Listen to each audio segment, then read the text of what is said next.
I'm ahead of the curve, also known as James Bergman, and in today's video, as you have seen from the title, I am talking to Hamza Tzortzis, the Muslim philosopher and writer, author of The Divine Reality. In this review/discussion, we are talking about Hamza's debate nearly 10 years ago now with Lawrence Krauss, the scientist. He most notably perhaps wrote the book A Universe from Nothing, which in this piece he tries to posit that the universe could have come from nothing. As many of you will know, this is my second discussion with Hamza, the first time being on his book The Divine Reality and other questions pertaining to God and philosophy. It is a 3-hour discussion, and so if you have not seen that one yet, I would definitely check it out for a good preface to this discussion. But most importantly, I would recommend his original debate with Lawrence Krauss, which has nearly 5 million views on YouTube as of this moment. It's important to watch this debate preferably before this discussion because we are referencing it quite a bit, and even though we do go slightly away from the subject of their debate, we still nevertheless in the latter section of the discussion we go into the philosophy and ethics of debating and having conversations with other people and other small talking points in relationship to his debate all those years ago. But if any of you guys have any idea about what me and Hamza could discuss for the next time we may do a podcast together, then please let me know. And of course, leave a comment on what you think of the original debate and your thoughts on our analysis or review of what occurred nearly 10 years ago now. So yeah, let me know what you think about all of that, and remember to leave a like on this video if you genuinely enjoyed watching me and Hamza talk, and if you found it, in any way educational or interesting. I just really appreciate you subscribing if you haven't already, and liking the video, and of course sharing as much as you can. The YouTube algorithm, as we all know by this point, isn't too consistent, so I would very much appreciate it if you would share this video as much as you can. So if you feel like supporting this channel and helping it grow as much as possible, helping me get better equipment, etc., then do consider subscribing to my Patreon. Anyway, I will let you watch the video now, and I hope you enjoy. Hello all, I'm James Bergman from Ahead of the Curve YouTube channel. I have Hamza Tzortzis on with me again today to discuss the infamous debate between, well, Hamza and Lawrence Krauss, the scientist. Hamza, it's been nearly 10 years. I had to double check that. I was like, it's nearly been 10 years, and I feel like from talking to you, a lot's changed in you and how you kind of debate, and how you carry yourself. Because I think you, in that debate, you carried yourself excellently. But in the debate, which is quite dramatic at times, and from well, I think from both of you, but from Krauss especially, because it's quite hard to not react in a certain way when somebody else is basically coming on after you've laid out your premises, essentially your arguments, and he's basically like, Islam is nonsense, and he's like, this is all nonsense. I every time I watch that, I'm just like, okay, but what's your response? So, and also I wanted to get your thoughts on this to start with. When I was kind of rewatching the debate, I actually found out that there was kind of, and it was referenced as well, but I found out that there was Krauss had a disagreement before the debate. Could you go into the context behind that and why everybody was kind of riled up to begin with? Yes. So, well, once again, thank you for having me, James. It's a pleasure. The first thing I'll address is concerning it's been almost 10 years on, and you're saying that my kind of approach has slightly changed. I think that's important, and I take that as a compliment, because it's very important not to be the same person, right? Because if you're the same person 10 years on, then something is wrong. You either have you've not improved, or you haven't learned from your life experiences, or you haven't developed yourself. Now, you know, sometimes changing, sometimes transforming could be negative, because you could not, it doesn't assume that just because you've had 10 years of experience you're going to become a better person. Sometimes you could become worse because maybe your capacity to experience has diminished, or maybe you've become more arrogant. Yeah. So I'm not assuming that I've become better, but in general, if people stay the same, that's not a good thing. That's not a good thing. So, and I think with traveling, with reading, with experience, with being a father, with being a husband, managing other people, being humiliated, having life experiences, these are extremely important. And especially if you have an element of conscientiousness and an element of sincerity and self-reflection, you know, you're going to improve. You'll have to improve in some way. And if you have very good people around you as well, because it's extremely important to have the right environment around you, and people are really dedicated to your well-being, you know, which is true love, isn't it? That you want good for people and you want guidance for people. I mean, from an Islamic perspective, that's what it means, but you could universalize that. You're committed to people's well-being. So if you have people around you who are committed to your well-being, then you're inevitably going to change. So, you know, obviously I'm grateful to God for that, but I'm also grateful to like my wife and people around me, because they have been people who have been instrumental to that type of transformation. So thank you for saying that. You know, hopefully I'm not the same. Hopefully I've stayed the same, look the same 10 years on. Well, you've cut your hair slightly, but that's about it. Yeah. Let's hope. But anyway, notwithstanding, with regards to what happened before, so some people don't realize this, because before the debate, Krauss nearly walked out, because we had the debate at the University College London, and it wasn't a segregated audience, but we had the option where people can sit together, male and female, and we had options where if some females felt uncomfortable, they can sit alone. That was misunderstood and misinterpreted by some ideologues in the audience, I believe, and even by Krauss himself. Someone tried to sit himself between two women in that section, and they created a bit of a kind of hoo-ha, and I think they were expelled from the auditorium. And then Krauss used that, he anchored off that to basically say, you know, how can you do this? But I think he misunderstood what was going on as well. Nevertheless, that created some kind of emotions, and he threatened to walk out. And what's quite interesting is from that debate, there was a massive kind of social media furore and hype, and you know, even politicians got involved, to the point I think David Cameron, he indirectly cited this debate, and he went all the way to law. And the law was, now you can't have that type of segregation at universities, and which is quite fascinating because the debate, I think, helped change law. But the irony is, we released a time lapse of people sitting down, and it showed that people had options. And I think, if I remember correctly, in the first or second row, there was some girl sitting on some guy's lap, right?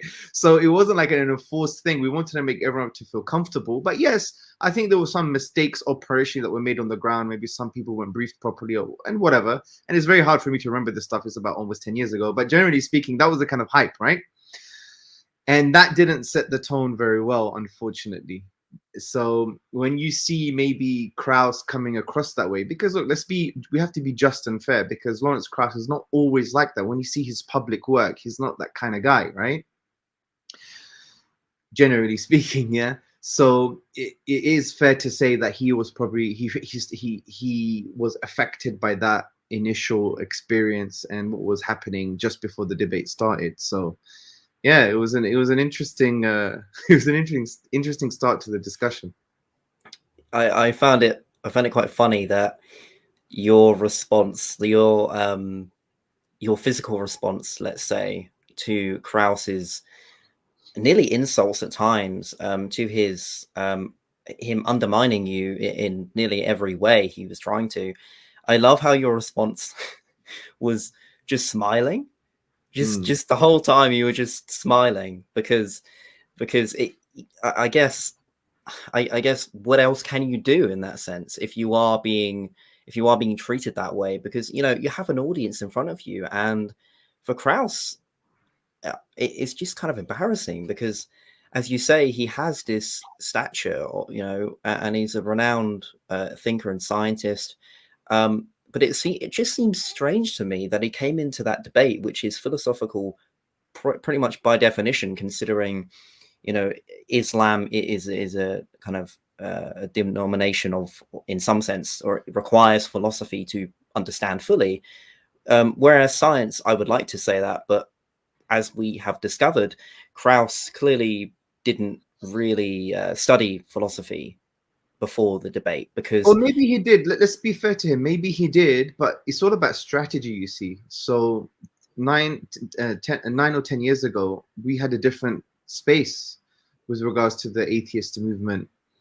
Things have changed a lot now, and we have to understand that he was a product of that time. I know that sounds a bit bizarre, as if we're historians looking at 300-400 years ago. We're not, but times changed a lot very quickly, and at that time, I think Hitchens passed away, or he was unwell. I think he passed away. I don't remember, but I think there was a kind of indication that Lawrence Krauss was going to be a replacement for Hitchens, or at least he would be another kind of, intellectual symbol of the new atheist movement. And, look at who his friends are. He was hanging around with the likes of Dawkins and others, right? So from that perspective, he probably felt, let me adopt the strategy that the new atheist movement is adopting. Because Krauss may know philosophy very well, right? I don't know. He hasn't been tested, and maybe he's hiding it and whatever. But the thing is, his strategy was belittle.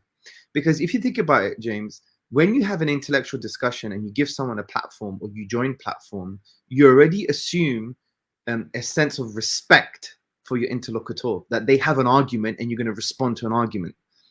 That has huge psychological implications, especially from a social perspective and your audiences that are watching, because you're telling your audience, this is an idea that needs to be challenged, and they may have a point, and I need to challenge, and I need to defend my arguments, or at least I need to postulate some arguments. That itself shows that there are two worldviews that are, I wouldn't say they're equal, but they're on the battlefield, right? Do you see? They're on the intellectual battlefield. So you're giving them that kind of intellectual and social value to a certain degree. Now, I would argue that the new atheist movement doesn't want that. The whole point was to belittle and to dismiss religion, and you guys are backward, and religion is the source of all evil, and God is not great. Religion poisons everything, as per the words of the late Hitchens, and so on and so forth. So if you're going to have that psychological social response to religion, then when you do have debates with people, then maybe you're going to use your own authority because you're a professor, you're a scientist, and you're going to say, you know what you're talking about. You guys are just silly, and you're going to come across, you're going to express sound bites and rhetoric and maybe even some sophistry, just like what Hitchens did, right? Hitchens was phenomenal at his rhetoric, but he was really a sophist if you think about it. I mean, I agree. Even fellow atheists, yeah. even fellow atheists have discussed Hitchens. And well, remember, Cosmic Skeptic, for example, he's got a video on Hitchens sophistry, and it's funny actually because I remember that because at the time I was actually thinking the same. It's quite coincidental because I was like, because when we like certain speakers, we have this instinctual gravitation towards everything they might say. And that was for me with Hitchens. And as I've said before, I do really like Hitchens in particular ways, but at the same time, I 100% agree that he relied on rhetoric far more than he did a quality argument. And there are many instances where Hitchens is mischaracterizing certain things and quite predominantly not even answering the question. And appealing to emotion and things like that. So I mean, I completely agree with you. I mean, and I think Dawkins is guilty of this, as you implied, and Dennett even as well, even though he's quite a quiet proponent out of the other guys. And Sam Harris is still going, but he's kind of quit the whole religious avenue, unless he's talking with Jordan Peterson. Yeah. Yeah, for sure. I mean, with respect to Dennett, I mean, he is an academic. I mean, he's referenced in the philosophy of the mind. And obviously, Krauss is an academic too, but I think Dennett is far more experienced and has far more what I would call academic value. And I don't mean that in a way to belittle the others. I mean it in a way that, you know, he's been around for a long time and he's well referenced in the literature, especially in the philosophy of the mind. So Dennett has a lot of respect from that perspective. But I think it goes to show as well, when you look into the past and you look at how people reacted to each other, you realize that, you know, we are a product of sometimes movements, we're a product of the social space of the time. And it's important to try and look ahead and see how impactful your strategy can be. And it's very important because when I had a debate with Professor Ken James, he is a Nietzsche philosopher. He's a professor. I think he was one of the very rare professors in the UK to become a professor. And he didn't need to write a book because, generally speaking, you know, being a professor in the UK is not as easy as the US, right? In the UK, you not only do you need a PhD, but you need to do research. You need to actually write a book. I don't think he wrote a book on Nietzsche, but he was considered a Nietzschean philosopher. And I had a debate with him at Queen Mary College, University of London. And, you know, I had a debate with him, I think, just before the Krauss debate. And he gave me some advice. He's like, I don't like the new atheists. That's what he basically said. And he's an atheist. He said, look, he said, don't react to them. Talk about values. And, you know, I have another story with Ken James, Professor Ken James, because it was, you know, he was one of the reasons why I got back into academia, because he was the dean, I think, of philosophy at that time at Birkbeck College, University of London. And I needed his permission or it was his discretion for me to get back into academia. And then when I did my PG cert in philosophy, and then I did my MA, and then subsequently I did my MRes, and now I'm a PhD student. But when I did my MA, I think it was the MA, I sent him an email thanking him. And then he said, come tell me your story. And we had lunch together and stuff, and it was a beautiful experience. So, you know, we need to evaluate our strategies, how it's going to impact not only the next 5 years, but the next 10, 15, 20 years, because we have an epistemic and moral duty and social duty to have strategies that are going to be beneficial for all parties and increase everyone's well-being. And I think the new atheist strategy was just ridiculous, and that's why it's died down. I don't think there is a new atheism anymore, really. And I think that's why many, well, I mean, to some extent, yeah, I mean, I'd agree on, it depends, I guess, what we call new atheism, because many like new atheists come out and even say, hey, look, don't call me that. I don't even want to be regarded as that. Like John Gray, many people call him like a new atheist, and I think, to be fair, he's a really interesting atheist philosopher. You know, Graham Oppy as well would, I guess, be considered that, but I think some reject that because of its connotation and how toxic at times it was, and belittling. I mean, Dennett, as much as he is an academic, as you say, he quite easily commits to the naturalistic fallacy when he says, well, you know, human beings are designed to want some kind of higher power and things like that. And he's like, well, that must be just a product of evolution, and therefore we can dismiss it. But even if that wasn't a naturalistic fallacy, you could even, the sword points at both ends. That's the funny thing. And it's, what I've learned, I suppose, is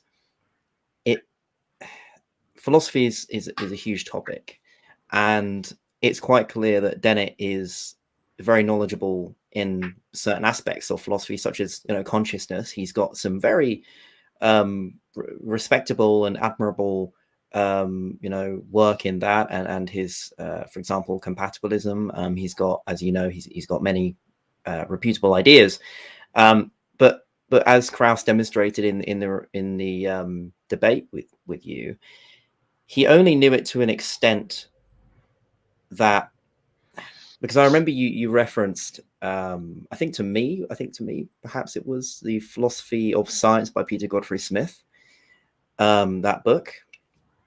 I think at one point you may have, and or maybe actually on another thing. I don't know. I've watched quite a lot of your content, as you can tell, perhaps, and somewhere you mentioned that book, and what you pointed out to Krauss at one point is, you know, basically have you kind of read philosophy of science? Because at one point, as you might remember, it's quite an iconic moment for me, at least, when Krauss was like, why should I care about like logic? Why should I care about deductive reasoning? Why should I care about inductive? And it's just like, I think you were quite literally saying, but surely your science is determined by those assumptions and those those things, and so for you to dismiss them as easily as that is to kind of put your hands up and admit that you haven't really looked at the foundation of your conclusions.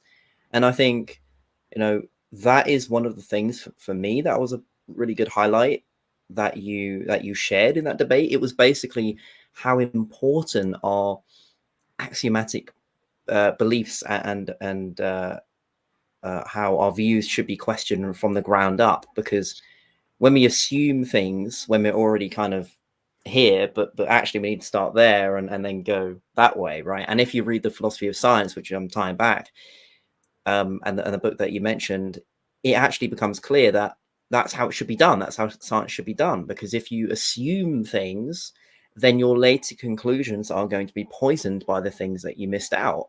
And I think that central kind of idea that you highlighted in Krauss's arguments and his dismissiveness towards it, I found that to be incredibly useful, because I was like, oh yeah, well, that's true. Krauss might have credentials in a certain area, but has he really considered the actual foundation of his work? And the answer to that is maybe not. Yeah, I mean, I don't remember referencing that book. So the context here, just to be very clear, this was before I went back into academia. So this is before my postgrad in philosophy, and I did a specialist module in philosophy of science, all of that stuff. So looking back, there would probably be much more things that I wanted to say, because at that time I was just basically making the distinction between, the inductive inference, induction, and deduction, right? In a way to show that, scientific conclusions, they can change by virtue of the fact that you can have other observations that are at odds with your current observations, and therefore would question the current conclusions that you have, because you can always have another observation that can change your understanding of reality. And that's just the nature of science. It's one of the beauties of science, actually. I mean, even Dawkins mentions this, I think, in A Devil's Chaplain, when he talks about the Darwinian mechanism, that in the future we can have observations that can change Darwinism beyond recognition, or even just dismiss it altogether.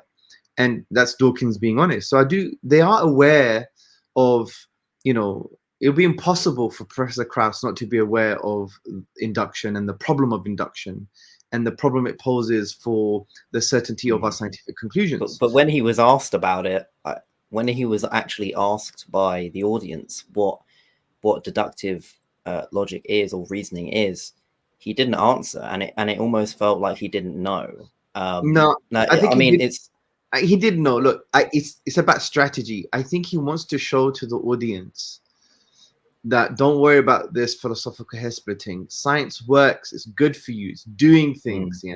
And I remember attending the World Atheist Convention, I think in 2010 or 11 in Ireland, Dublin. And Richard Dawkins was asked in the audience about the philosophy of science. He said to them, just do the science. So there was a fear of engaging in this area of philosophy of science, because it would not undermine the conclusions. It would basically show to people that, it's not the gospel truth that's being portrayed in social media and in the kind of popular social space.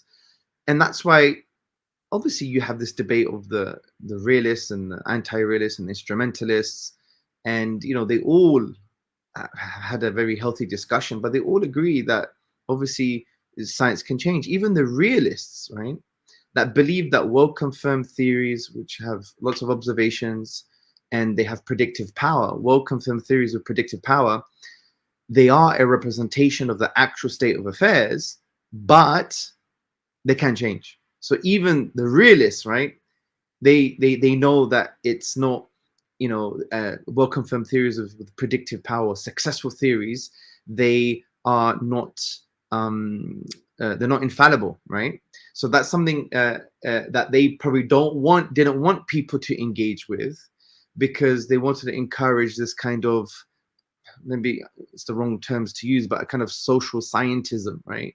That, you know, amongst the popular masses, amongst the following, people who even maybe, you know, they may be clued up a little bit, or they may be educated, they wanted a feeling from these people, or a response from these people, an attitude from these people that, you know, science is the way forward for things. And that is because they wanted to promote a certain form of scientism, maybe. So I don't think it was the case that he didn't know the distinctions. It was probably a strategic move to show, forget this nonsense. This is philosophical hair splitting. Who cares? Science is, you know, curing diseases and all of that stuff, right? So that's how they wanted to come across. So I think, yeah, I do get what you're saying. He could have engaged with the ideas much better, because the whole topic was about which makes more sense, which is more rational. But that wasn't his strategy. And again, it was a strategic move, and it was to his detriment. I think it was to his detriment for sure. But I feel that's a very you have a very charitable assessment of that issue, and I commend you for that, because to me, to be frank, to me it did really genuinely feel that you were kind of schooling him on various issues. That it just instinctively felt to me that from how he was behaving. I mean, I know you mentioned the strategy, but there came a point where if that was his strategy, it really didn't.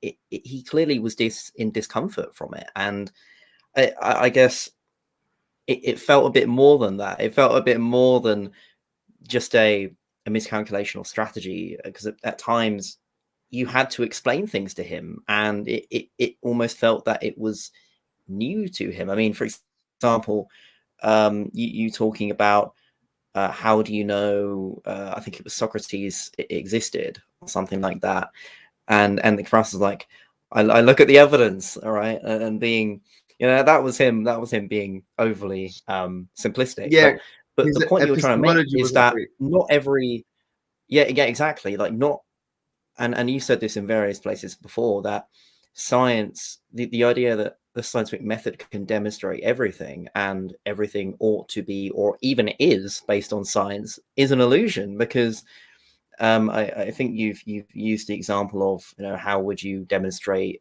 something about your great grandfather, or something like that, and yeah, that isn't a process that is necessarily scientific. Although, what do you think? I do want to ask you, actually, what do you think of the response that, well, look at DNA? Yeah, well, and maybe you can find it out that way.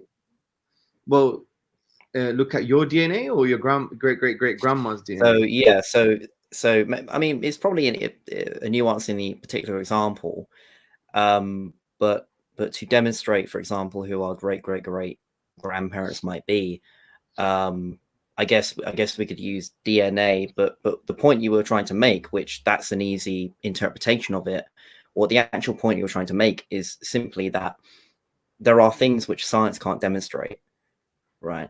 And, yeah, but if you don't have access to the DNA of your grandma, then how do you know that she actually existed? That's the question. And even if you did have a DNA test now, that you could somehow show that you had a grandma and you know who she was, and and you could pinpoint who she was, which is, I think, almost impossible. It's still testimonial evidence, not empirical, because you didn't do the DNA test yourself, right? So like a birth certificate as well. Yeah, that would be a good one. A good illustration of it. Yeah. And it's interesting because I raised this with Krauss towards the end. He was talking about, you know, he just does the science, right? And I said, you have a kind of empirical assumption here, or metaphysical assumption, or even an epistemic assumption, really, which is that you think, you know, all of knowledge is derived from experience. I said, this is wrong. And he was like, yeah, I just do the science. I said, okay, do you believe in evolution? And he was affirming it. And I said, have you done all the science? Like, have you done all the experiments? And he was really silent, and everyone started to laugh, because it exposed the fact that you can't do all of the science yourself. You have to rely on the science of other people, even if it has a method that you can replicate, and it's been replicated by others as well. You didn't do that replication. You didn't do that study. You have to rely on their say-so, right? And that's just the nature of science today. You know, the domains of knowledge, for example, in genetics and epigenetics and the fossil records and all of this stuff, you can't be an expert on all of those things. You have to refer to others, And in that reference, you cannot replicate what they've done because you don't have the time or the focus. So it's very important to understand that testimony, relying on the say-so of others, and obviously there's criteria to assess the validity of, you know, testimonial knowledge. But notwithstanding, you know, it's indispensable and fundamental in science, and therefore it's also indispensable and fundamental in just knowledge itself, right? And that's why it's very important. I wanted to highlight that. And Krauss, I think he got caught quite well on that one. That one was one of my favorite moments, I think, because I was like, well, you believe in evolution. Have you done all the science? And he was like, right. So and then he just basically went on, I think, on a slight red herring after that. And I think that was an important moment because it goes to show that, you know, it's an attempt to show the public that there are different sources of knowledge and they're valid and indispensable. Yeah. And it's not just about, you know, the empirical world and what you can derive from it. And testimonial knowledge is actually indispensable and fundamental. Obviously, we have David Hume, the Scottish skeptic, who recognized the importance of testimony, but he didn't believe it was a fundamental source of knowledge, which is different from contemporary epistemologists now, because they do agree in its fundamental nature. But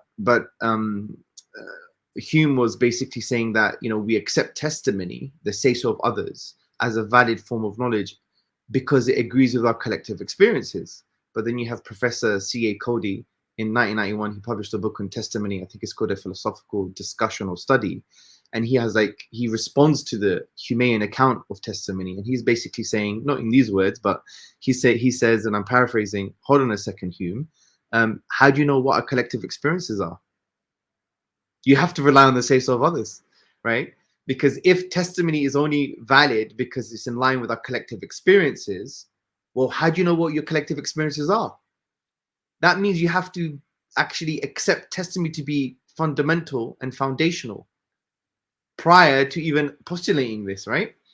And if you were to now, if Hume were to change his argument, well, it has to be agreed with my own experiences, well, then you wouldn't have advancements of knowledge. The domain of knowledge of science would not grow if you just relied on your own personal experiences, right? Even if they were academic or scientific. So I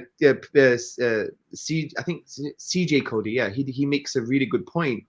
And he basically shows the fundamental and indispensable nature of testimony. And that doesn't mean all testimonial knowledge is valid, but there are criteria to assess, the epistemologists discuss this, on what constitutes valid testimonial knowledge. Just like empirical data and empirical knowledge, there are criteria, epistemic criteria, to assess what constitutes, you know, a valid inference from empirical data, for example, and so on and so forth. But yeah, so that was important. But it would be nice to give more time to the audience to unpack those concepts further, because in the nature of the debate, you don't really have much time to go into those things, right? But yeah, so looking back, there's so much I would want to add and say just because of my kind of academic journey.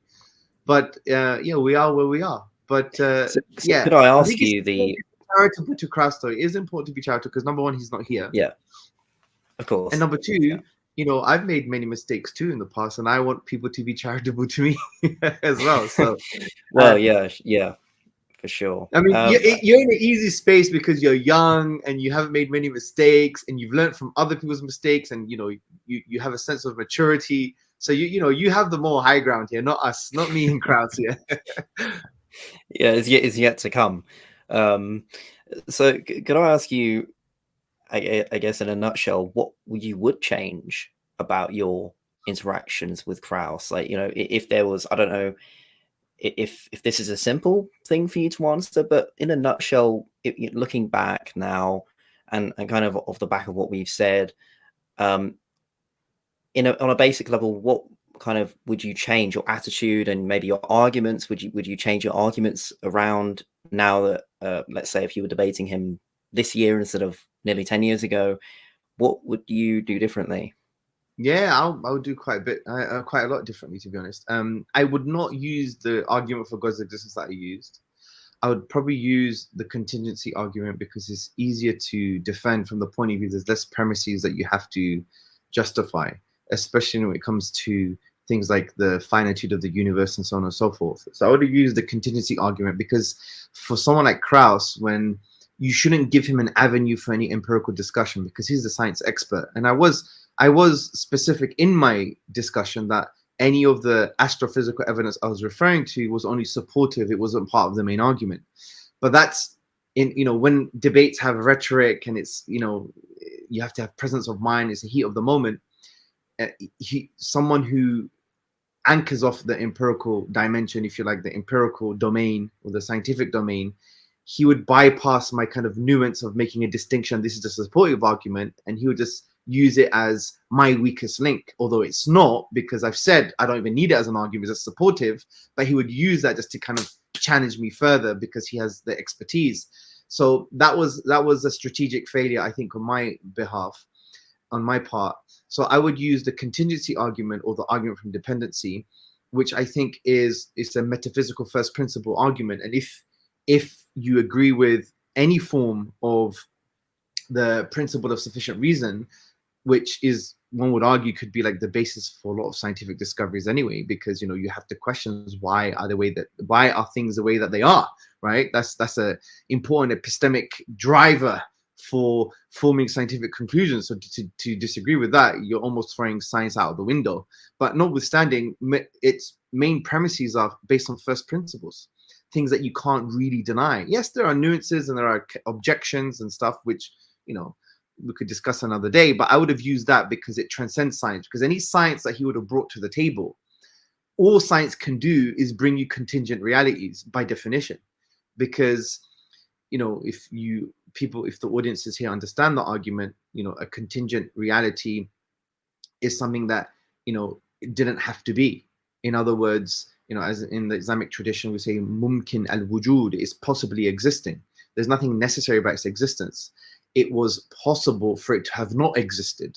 So then you can question, well, why is it the way that it is? Also, another aspect of a contingent reality is that it has limited physical qualities, and things with limited physical qualities don't give rise to themselves. There must be certain external factors, or there must have been certain external factors or an external cause or prior causal conditions or something in order to give rise to those limited physical qualities, and so on and so forth. So the point here is, and even the fundamental building blocks of an empirical reality could be arranged in a particular way. There's nothing necessary about that particular arrangement. It could have been arranged in another way.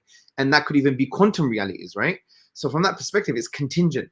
And if it's contingent, then it doesn't answer the main question, like why do we have a universe? Why do we have a contingent reality? How do we explain this?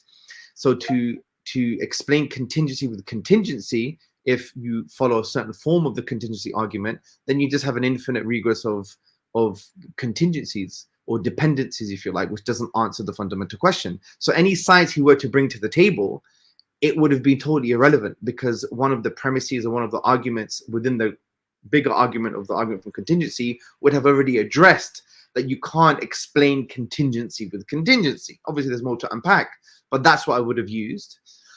I also would have used, I would probably have may slightly improved the Quranic argument and expanded it a little bit more, and use other aspects of the Quranic discourse, which I believe is a signpost to the divine.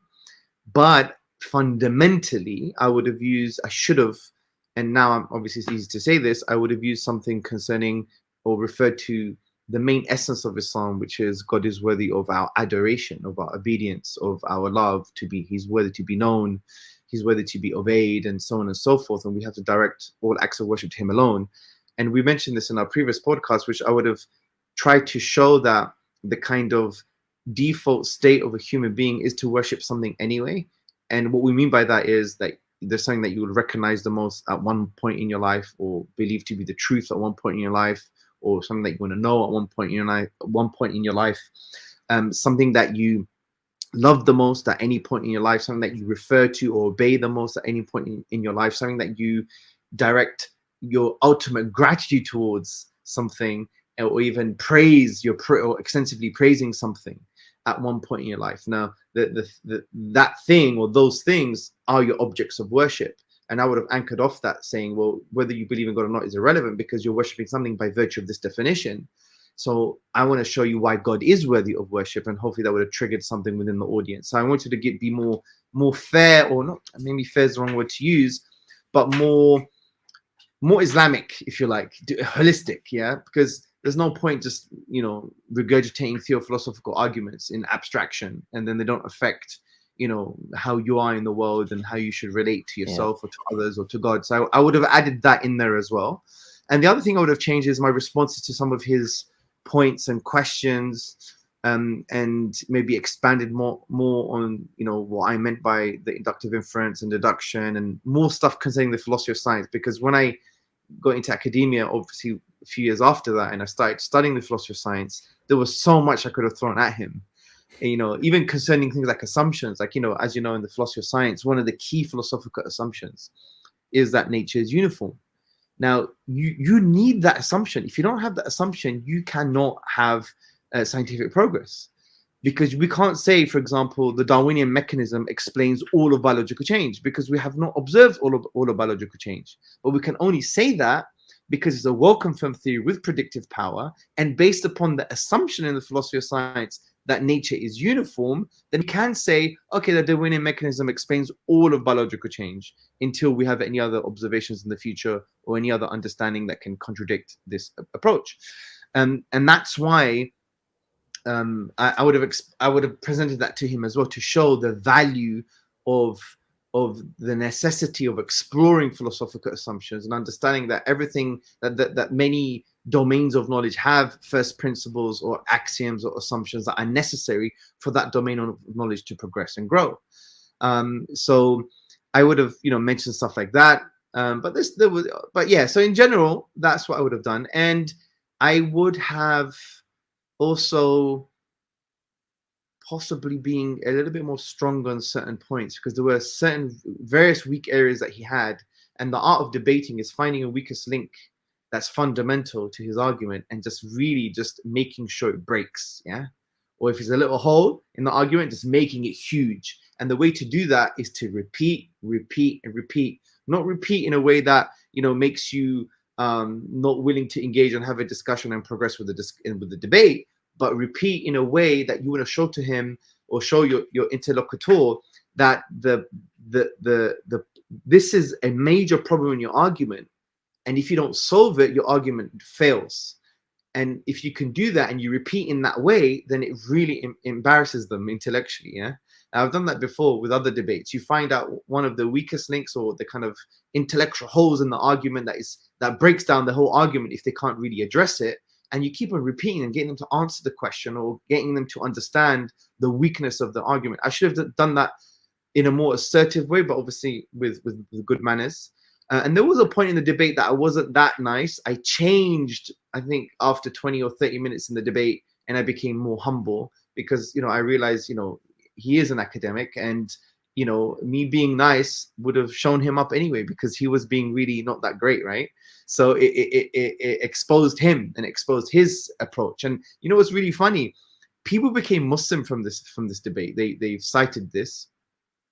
And I had atheists emailing me, right, praising me for my kind of approach and my humility, and, you know, he doesn't represent me, Krauss doesn't represent me, and, you know, I like your vision for humanity. And they were talking, those atheists were sending me emails. Would you believe it, right? So yeah, I mean, you know, yeah, those are the kind of things that I would have improved on, I guess. You know, I would really love to have a round two with him. I think the world needs it, because he's developed as well. I've developed further. Yeah. You know, I'm in academia now, and, you know, it would be absolutely fantastic. But I don't think he would do it. I think no, I mean, he's definitely moved on from the religious scene. He's got some very successful projects at the moment, like the Origins podcast, which is really interesting in its own right. The discussion between Peterson and him was quite interesting, actually, because that was the only time that I've since your debate with him that he was kind of challenged by these presuppositions, because Peterson's quite good at questioning presuppositions and you know, for example, the a priori foundations of reason, because I was watching a clip when Peterson was talking with Sam Harris, and Harris was questioned about rationality and reason. And I feel like, and I like Harris, but I feel like it's very easy to underestimate how important it is actually to question the underpinnings of our assumptions. And Douglas Murray was the moderator, and he was really good in that discussion that they had. But yeah, I mean, I think I would love to see that. I would love to see that. I just don't think that he would do it. I don't know. Maybe there's a way to convince him, perhaps. Something needs to be. Maybe he'll watch this and he'll be convinced. I don't know. But yeah, I mean, look, I'm a huge fan of public discourse when it's needed. I mean, I haven't been in the debate scene for a while, but I do believe conversations are important. And I do believe truth will prevail when you have these conversations, and it would always improve both parties if they're sincere.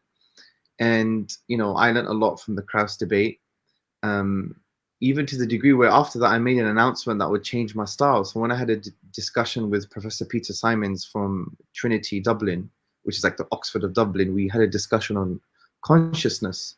I think in that discussion I mentioned something about changing the approach, being more nuanced and more engaging and friendly, and so that was important. But there is times as well to be very positively assertive and have a stance about your approach to certain things, especially if people are saying things that are totally they go off the moral scale, or they lie, or they make things up, which Krauss, I think, was a little bit naughty in the debate, by the way, concerning his whole nothing issue, which was very interesting.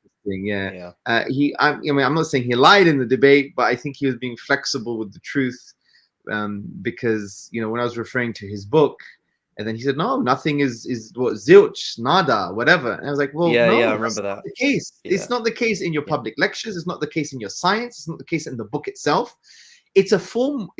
Yes, there is no time and space for sure, but there is still physical reality, right?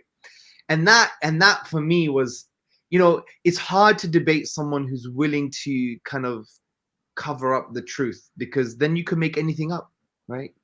And that for me, I think, was one of the worst moments in the discussion for him as an academic, as a professor, for you to basically come across that way and play with language. It's not right. It's in your book. It's in your public lectures. It's in your science. It's in your academic work. Just be honest, right? And that's the problem of sometimes academics going into the public sphere. They have to sometimes play with the popular audiences, because that's what's going to sell books, isn't it? And you have to play with maybe existing narratives and to try to quasi support those narratives, because if you don't, then your books are not going to sell. And that, I think, we have to up our game as people in the academic sphere when we start articulating the stuff, and be as nuanced as possible. Obviously, you can't be nuanced all the time, but at least don't cover up the truth, especially in your public discourse. Yeah. And I think that was a strategy that didn't really work for him, and not just from me, but other people who debated. They discussed with him, like Dr. William Lane Craig, and other commentators online, and I think offline. You have to be as clear as possible, and that's important for public discourse. If you're really an educator and you're sincere in that, then just be honest with it. Say, yeah, look, it's something physical. There's no time and space, and the reason I'm calling it nothing is because I'm taking the false view. Well, he doesn't think it's false, but the false view that nothing means no time and space. And therefore, since now we could remove time and space, what's left, I'm going to call it nothing, although it's still something physical. That's what he should have said in the discussion, but he didn't. And therefore, logically would have been something comes from something. Well, fair enough. This doesn't undermine anything. Yeah. But he wouldn't do that, because he would totally lose the debate if he did that. And that's why, if he was honest in that way, he would have been annihilated intellectually. But that wasn't the case. And with this whole nothing issue, it's quite important, because it also exposed, and I should have mentioned this in the discussion. Well, obviously it's retrospective, because I think I learned it after. But it was a subtle. He had a subtle scientism going on, because he's thinking, well, if traditionally nothing is no prior causal conditions, no potential, no thing at all, including time and space, or anything else that is physical, then that is a reality, or that concept is something that science cannot address. Because even the atheist philosopher, Professor Elliot Sober, he mentions this in his essay on empiricism, that at any moment in time, scientists have, they have to rely on the observations they have at hand. You can't observe nothing, right? So therefore, science can't address it metaphysically, yeah?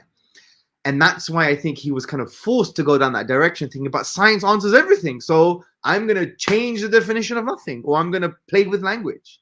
So he should have been a little bit more honest and say, my view fundamentally, if you break down the basic logic in a very crude way, without diminishing its truth, is that something comes from something. Okay, well, bravo. Well done.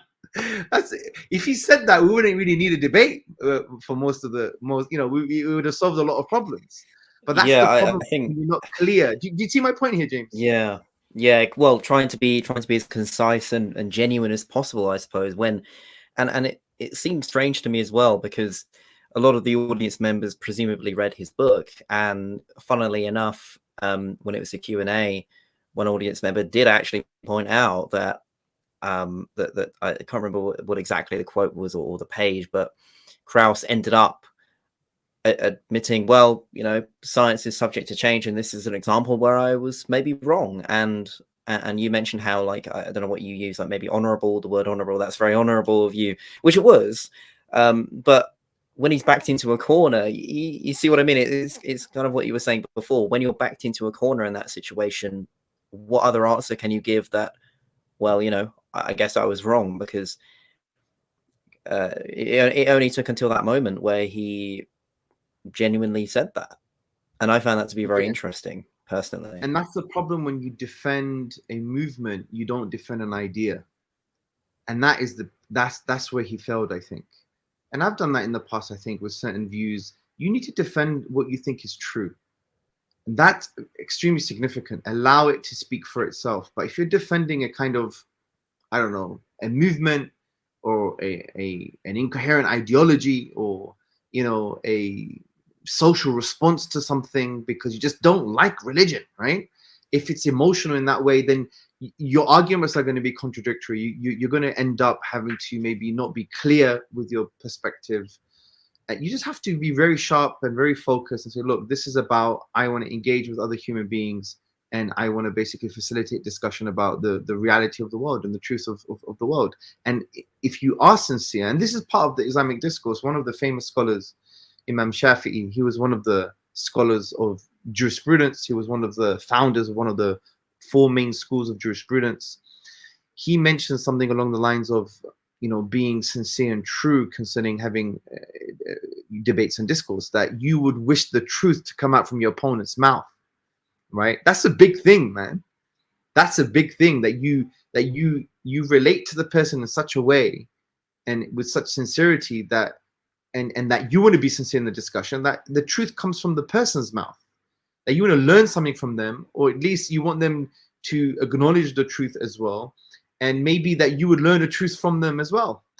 And I think that's very important. And that's why I say, I don't know if I've said this many times before, but I had many debates with professors, Professor Graham Thompson, Professor Peter Simons, Professor Krauss, and many others. And I learned something from those debates. In many cases, it taught me to be maybe more clearer with my arguments, maybe come across more sincere. It taught me to see the other person's perspective and intellectually and emotionally empathize with people. That's extremely important when you're having discussions with people. So, these things are very helpful, but that requires a psychological thing, not an intellectual thing, which is the sincerity to, like, I want to improve and I want to engage with people in the best way possible. So, yeah, I mean, if you defend an emotion or an ideology or a movement that is not necessarily based on any fundamental truths, but it's more of an emotional thing, then you're going to be inconsistent. You're going to have inconsistencies in your discourse, and that's the problem with these things. That's the problem. But no, I agree. I think I do want to reiterate how well I think you handled it, because like I said, it's funny at parts, because you can, you were smiling, you were trying to, to me it felt quite clear that you were very shocked, and I want to hear your thoughts on this. It felt quite clear to me that you were quite shocked at how abysmally he tried to even attempt responding to what you said, because he, as I said, he literally just walked on and he said, well, that was nonsense. And I saw you, and it did look like you were very, I don't know, maybe surprised at how this, from that moment, it felt like you knew that this wasn't going to be like the debate you wanted it to be, because again, you came into it with your with your arguments and your premises and your conclusion, and independent from whatever we can say about how true that might have been, how valid, whatever. The fact is, you came into that debate properly and equipped, right? And Krauss walked in, just said, "This is nonsense." I mean, how did that feel at the time? Because your body language, I mean, it did feel, yeah. I don't really remember. I mean, I don't remember what I did 2 weeks ago or how I felt 2 weeks ago. It's really weird. Right. But if to try and look at it retrospectively, I was frustrated because the way he used to interrupt as well, it didn't facilitate a good discussion. Also, his dismissiveness maybe could have brought aspects out of me that maybe I should have been a bit more calm about. And in looking back, in some cases, I should have been harsher as well, to be honest. Like the way he talked about Islamic morality and Islamic law. He didn't even read a book on Islamic law. And I remember I mentioned it. I said, I've read atheist literature. You haven't read one book on Islam. Oh, I'm here to learn. No, you're not here to learn, because you would have at least done your homework. How can you make a judgment about a legal theory that exists, that has existed for over 1,000 years, that has facilitated some great things for humanity collectively, and you just like, with this ridiculous Fox News narrative attitude? That for me was like, and that's what's interesting, because I wanted to go down the moral ontology argument, that if you believe in some objective moral truths, and objectivity here from a moral perspective means that the moral value is outside of the independent mind, so it's independent of the mind, and it's independent of emotions. And therefore you ask the question, well, if that's the case, then where did it come from? And what explains the fact that it's independent of the human mind and human emotions? So these are ontological questions. I wanted to go into the argument to show, well, if you believe in some objective truths, like the way you're coming across, and you have to believe in God's existence. But then and that's why I asked the question about incest. People actually feel, I think even to this day, that I wanted to set him up. I'm telling you, I did not want to set him up. I just wanted to ask a question, ask that type of question, because I assumed that he would have been like, this is objectively wrong. And I would have anchored off that to say to him, well, how do you justify that objectivity? That the fact that you believe in objective moral values. That's what I wanted to do. But then he just shot himself in the foot. Right? When he said, well, I don't think it's it's very hard to say it's objectively morally wrong. And then you had like gasps, right? Yeah, which were quite amusing. And this is something that, to my own detriment, perhaps, that I wanted to bring up, because I want to be transparent with you, yeah, sure, and with the audience, and it isn't exactly to my advantage that I bring this up. But I mean, I'm exactly. I don't think Krauss is a moral realist where he would, or in some sense believe that there is something innately wrong with that. I don't think that he does, from what I've seen. So he's of that position that it is subjective, and I do follow that idea. I'm just, as much as I might want it to be true, right?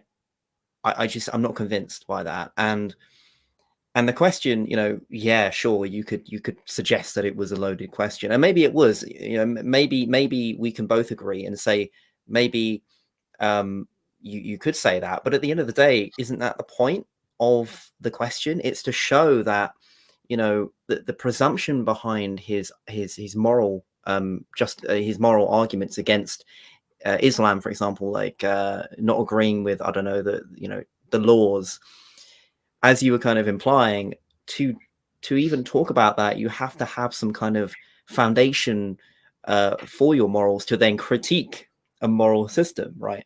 Agreed. And yeah, exactly. And yeah, if he's consistent with his because the way he was coming across as an he adopts more realism. He's a more realist. That's how he's coming across. The way you're pointing the finger, your psychology, your behavior is this is wrong objectively. If he's not a moral realist and he doesn't believe in objective moral values, fair enough.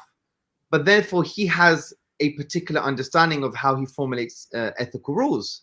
Okay, well, what are they? So if he's an ethical hedonist or consequentialist or whatever, then that means it's about the kind of consequences, or it increases well-being and it decreases suffering. Okay, well then at least come across that way. That's the point. We need to be consistent with our moral philosophy. If you're pointing the finger, this is all backward. Okay. And that's why even asking the question and using an argument to say, well, if you believe in objective moral truths, then therefore God must exist. And if you don't believe in them, then after it's a double-edged sword, because the argument is quite powerful, because the argument against the moral argument could be, well, I don't accept your axiom there are objective moral truths. Aha, well done. Well, to stop pointing the finger as if there are. That's the point.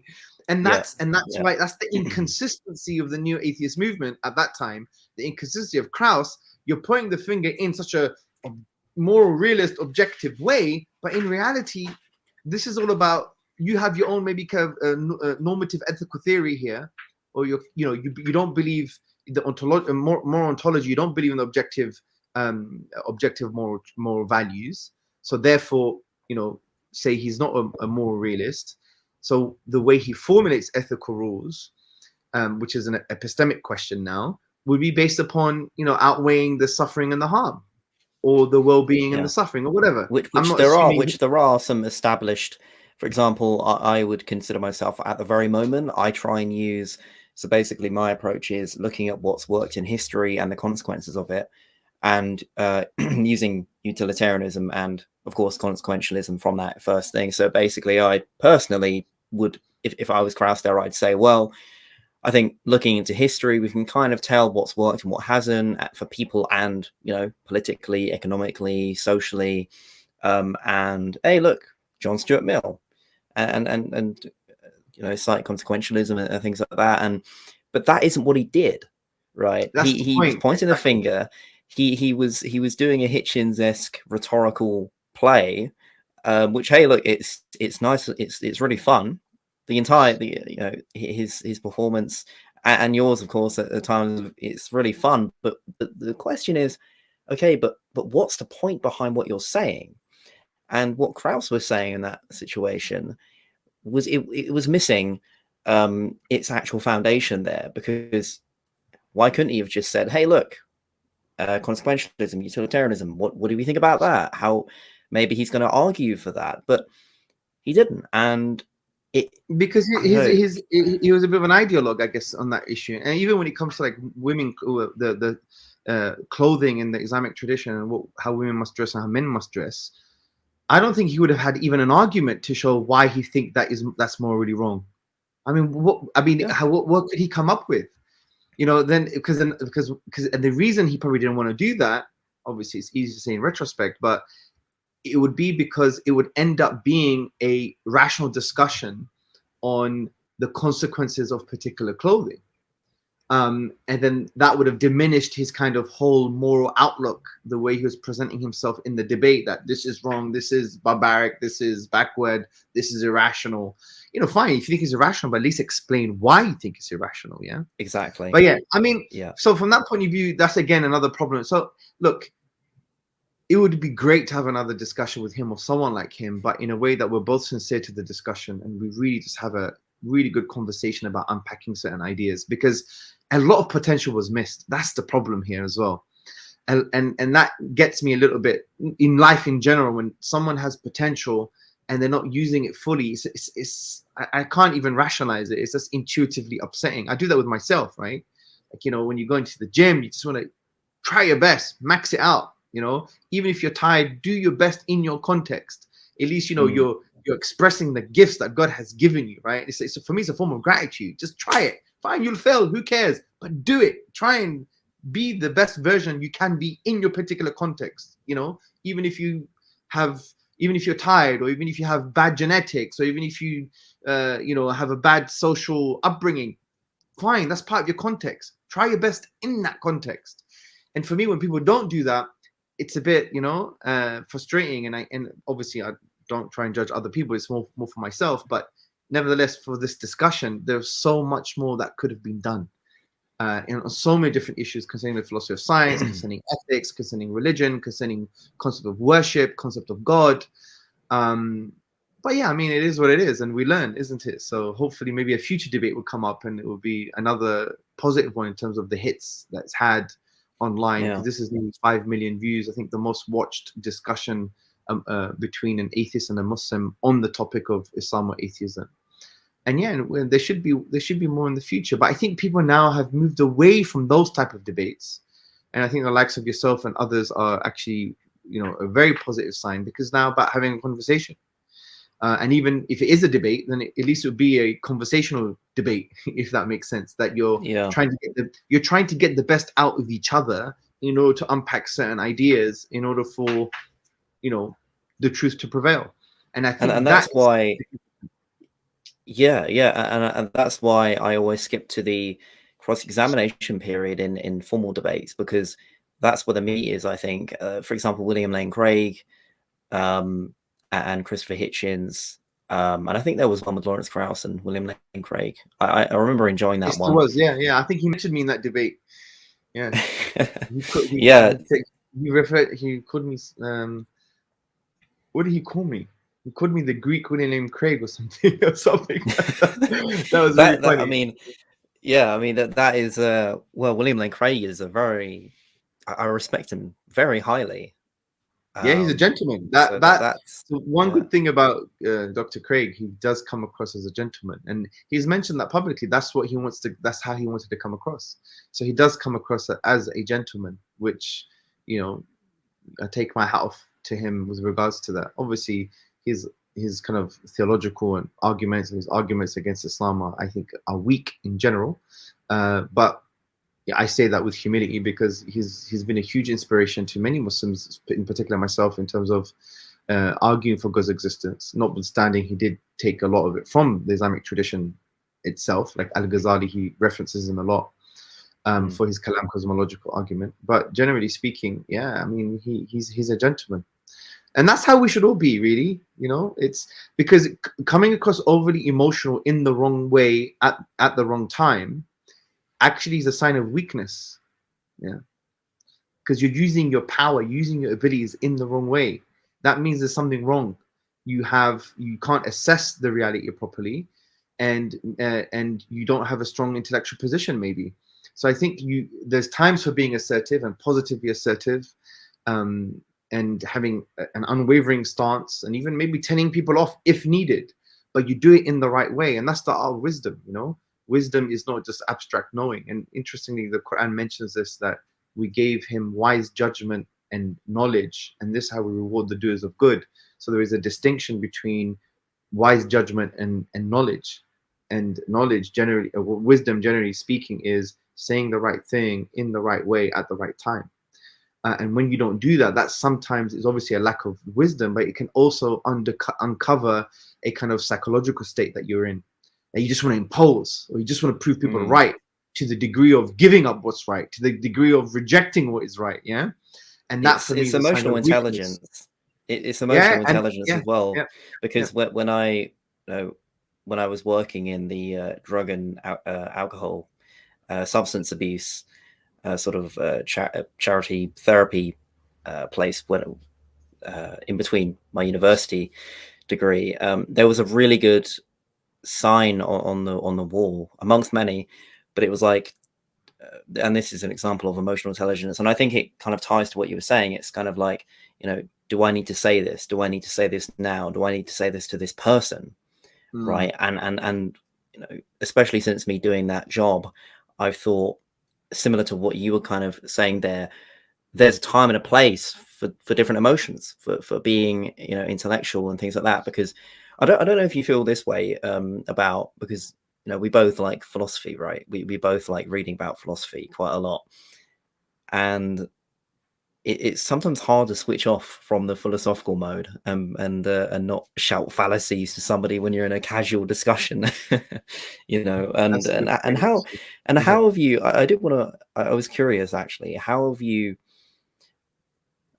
you dealt with switching from your academic, your philosophical mentality, your mind, to the more casual and the more laid back? Like how do you differentiate between them, and how do you kind of switch modes as Yes, such?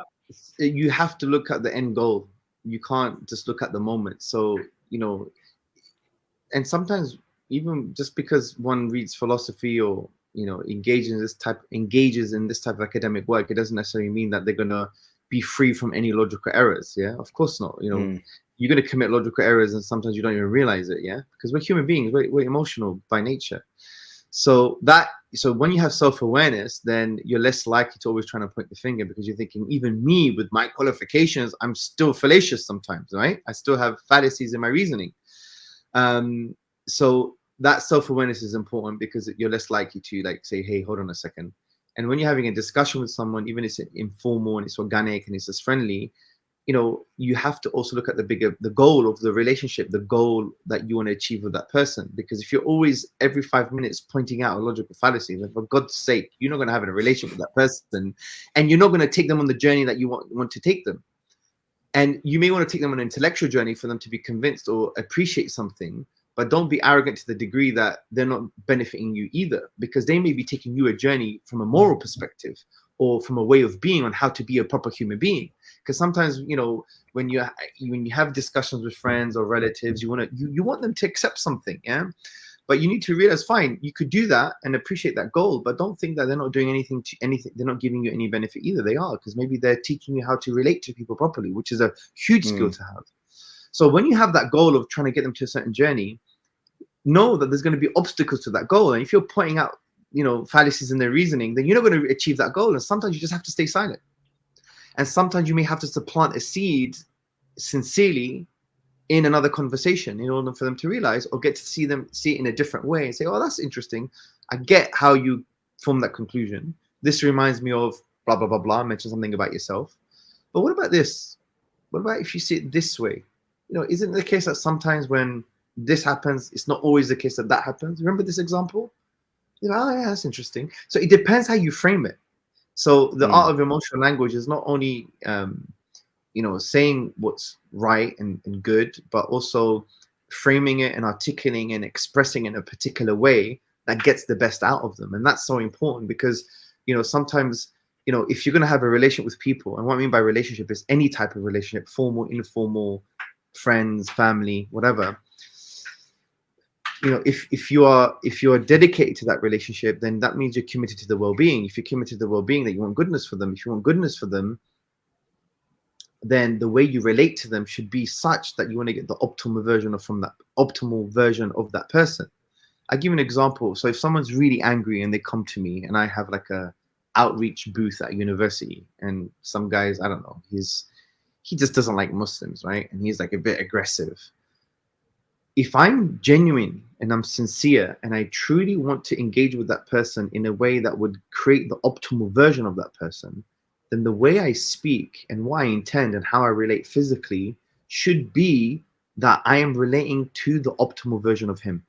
So I sincerely believe there's a better version of him. All human beings have better versions of themselves for sure. So, and I sincerely want to get that out of the discussion. I'm talking to him as if he is in that state already. He is in the optimal state, although he's not. But I'm relating to him in that way, and my body language is relating to him in that way as well. I guarantee you, bro, when you do that with any human being, you would create from that relationship. I call it how you relate is what you create. And this was actually a prophetic. I like that. Yeah, but this happens. Yeah. It's hard, but I've done it. I was one of the first persons, I think, in England to hug an EDL member. This was nearly 10 years ago. The video is still online, the way I was discussing with him, yeah? Because I wanted to make him realize that I'm British too. I used to work for government. I used to work for the police IT organization, which has been disbanded, yeah? I used to work for the DTI, for DEFRA, the Department of Environment, Food and Rural Affairs, and I used to work on, the old chip that they had on the passport, for the passport service. I was one of the business analysts You know, I'm British. I've done a lot of service to the country. That's how I wanted to come across, because his EDL mindset, this, that, and the other. And he's thinking, oh, it's all your. Then he start, you know, he was, you know, he was joking. He's like, oh, it's all your fault or something, right? And then that broke him down, because I showed to him that, you know, I'm part of this culture. I'm thoroughly British, and I work for Britain from that perspective. And I mentioned something concerning, you know, the mosques. They do a lot of outreach to the community, Muslims and non-Muslims, and they feed them or whatever I said. So the way I was relating to him was trying to get the best out of him.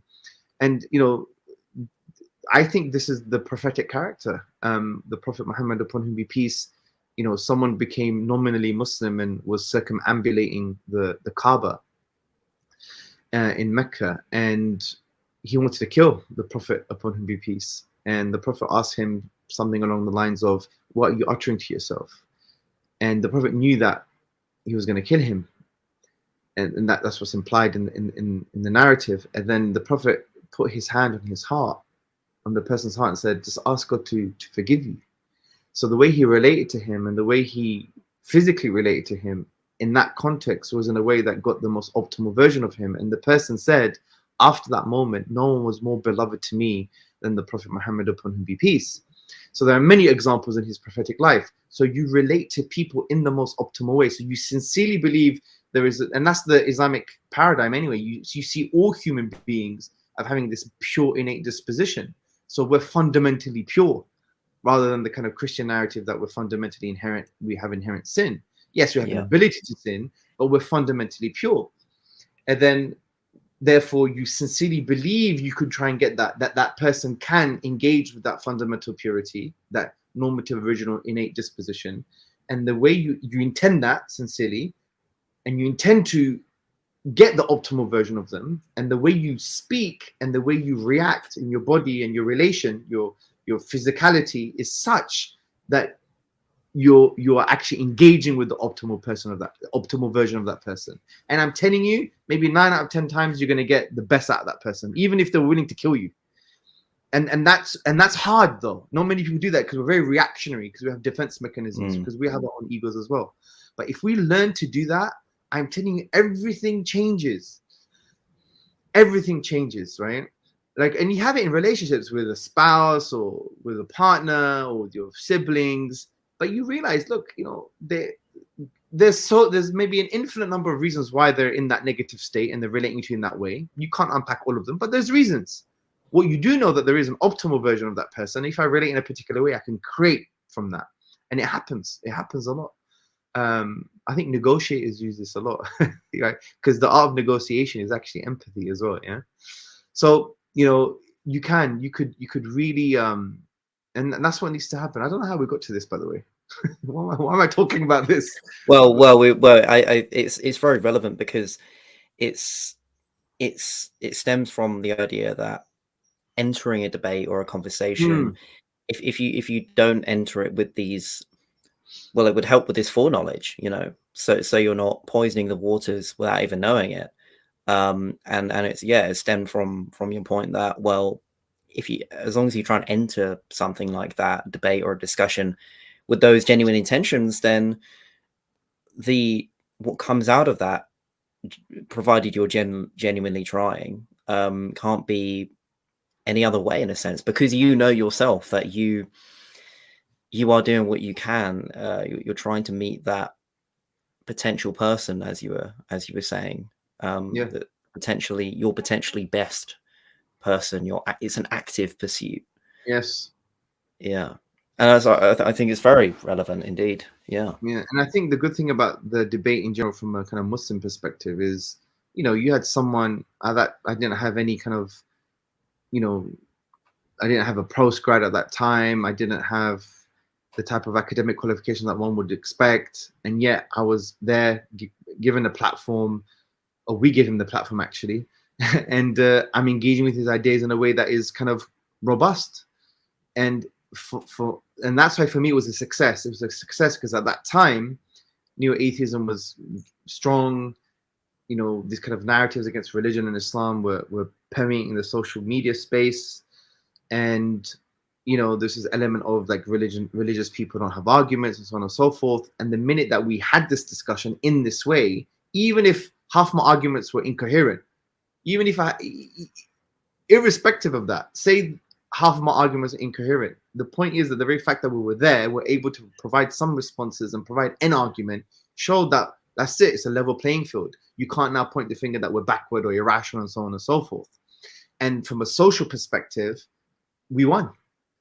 I don't say I won, I say we won, because socially we did, because of what our objectives were. Because in the Islamic tradition, you don't debate for the sake of debating. That's just nonsense. I mean, you just don't do that. It's instrumental. You have a particular goal and a reason. And you know, one of the reasons that we wanted to have this discussion was to show the veracity of Islam, or that it can engage in the intellectual discourse with people who really, you know, maybe despise religion or don't like the idea of religion or think it's totally incoherent. And the very fact that we could do that in a quasi-nuanced way with some arguments, that's it, we already won. It was a success just by virtue of that, because it has that kind of social element, that social proof. And that's the nature of debating, really. It's not always intellectual, because if you really want to debate, then write. Yeah, that's a difficult one. Yeah, you write books.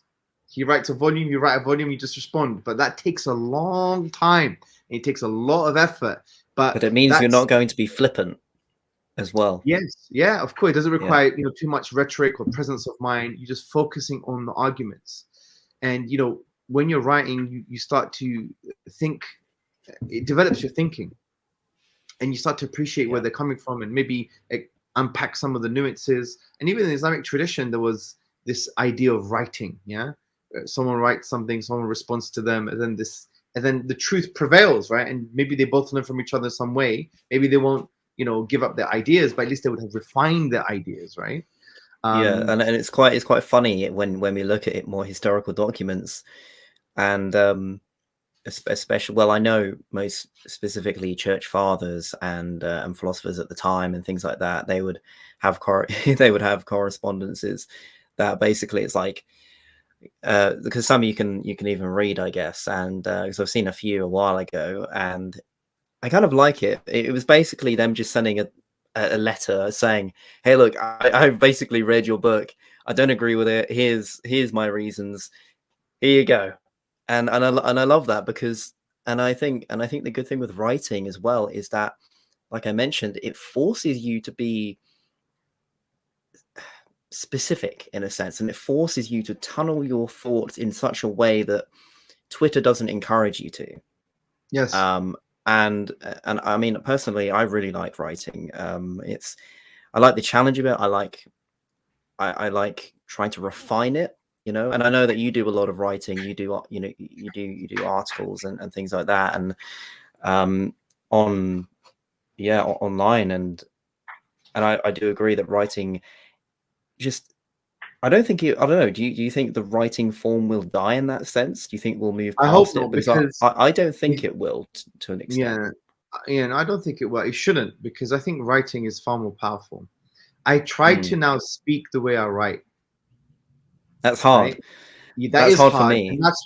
And that's why people say to me, you're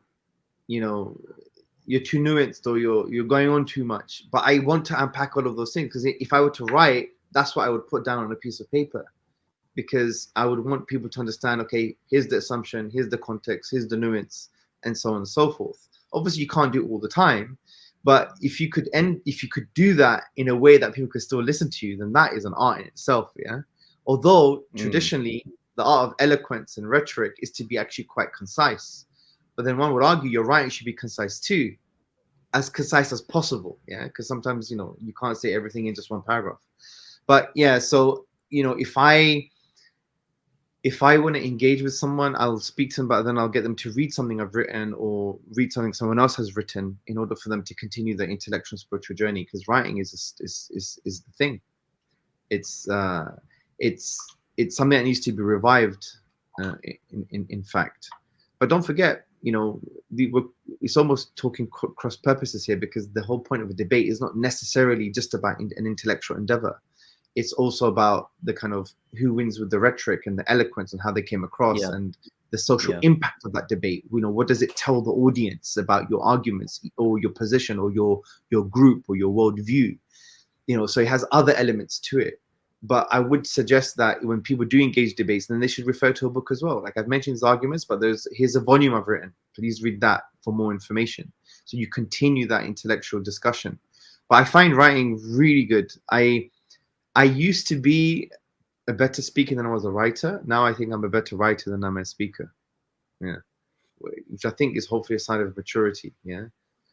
Because because you need more time, and there's more things to discuss, and there's more things to unpack, and it's hard to be precise in an organic conversation, even in a debate format, because you have certain time and you have the emotions, and even when you're responding to a question, you don't have that much time to respond. So if you want to discuss maybe something about, say, inference to the best explanation, there's a lot to write. You could write 5,000 words on this at least. But in a discussion and debate, you'd have 30 seconds. You may give the essence of it, but maybe not as much as you can or you should. So I think we need to revive writing. Yeah. And the funny thing is, people say, "Oh, reading. No one reads anymore." People are crazy. The amount of Twitter nonsense they scroll through. Yeah. The amount of reading they really do is almost equivalent of reading a book anyway.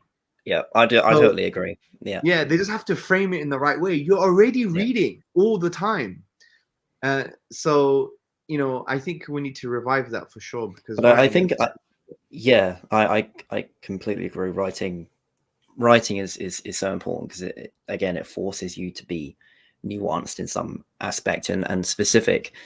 And I think the reason why people have this view of writing and reading is because of how long it takes. And what's funny is that they're ready to watch, and I am too. I'm not independent from this. I very easily watched season, what was it, like season, is it 5 of Stranger Things, the recent one, or 4? I easily watched all of that, right? In I don't know, a couple days or something.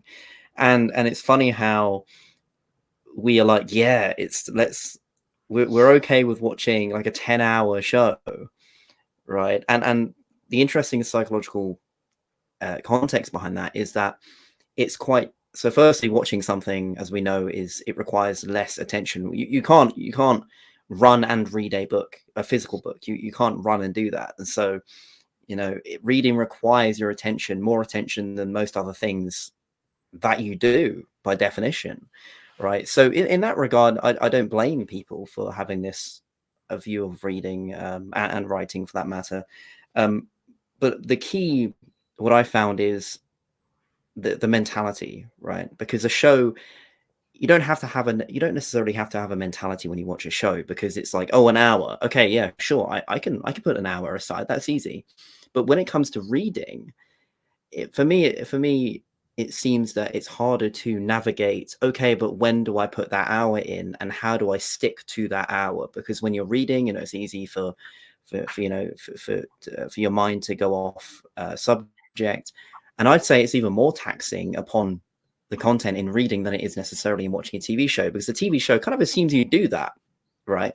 Whereas if you read a book, like I don't know, like classical literature, if you miss like one page, from my experience, you definitely need to reread it again, because it's quite, there's a big consequence to that, because you really do need to pay attention to certain books. And it is unfortunate that modernity does have this more inclination for short-term gratification in activities, what they do, because Twitter, as we know, we send out a certain limitation of characters, and that's our dopamine fix. That's our,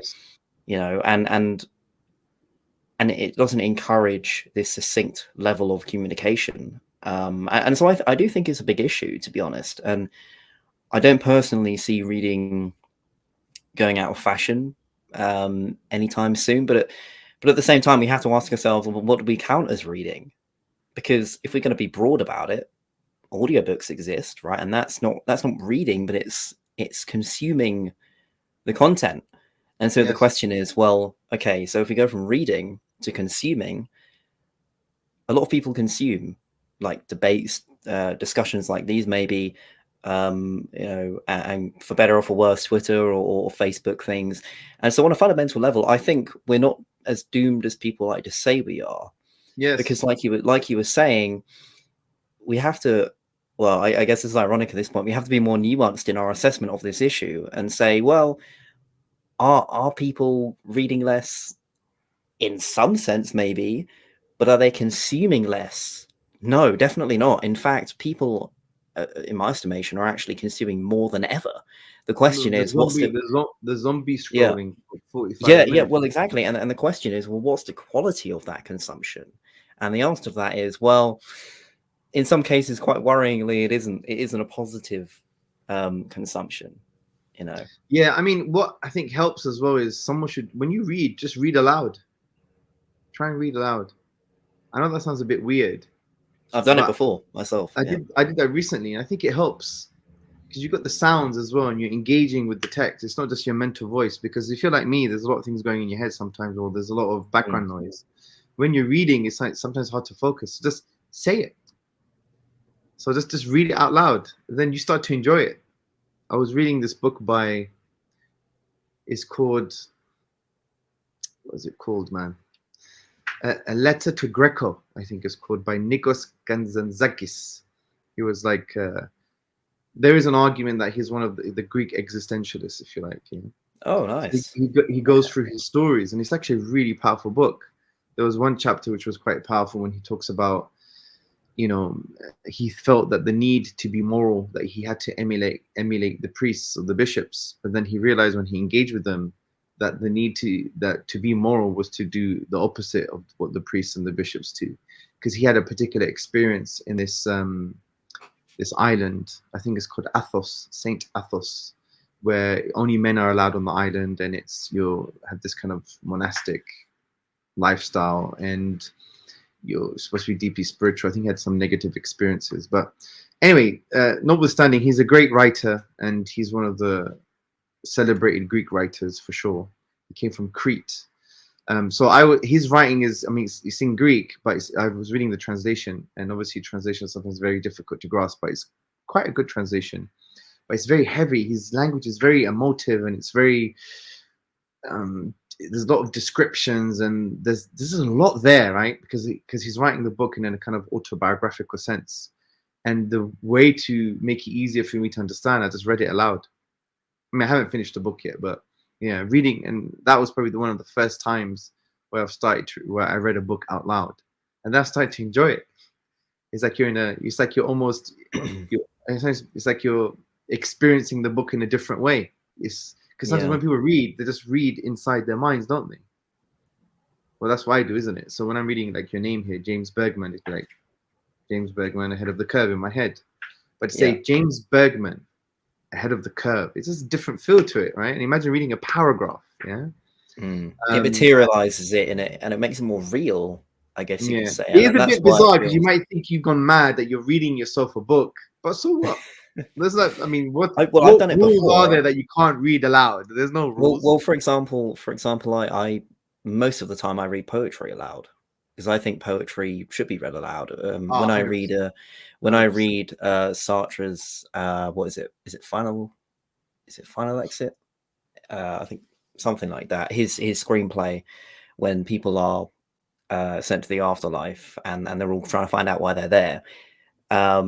And that's, you know, with that, how good that is aside, I think screenplays and poems, I think they should be read aloud. And I think, like you say, we shouldn't be afraid to do that, because it can feel strange, you know. But I think, well, I don't know. It might be a bit off topic, but I'm wondering what your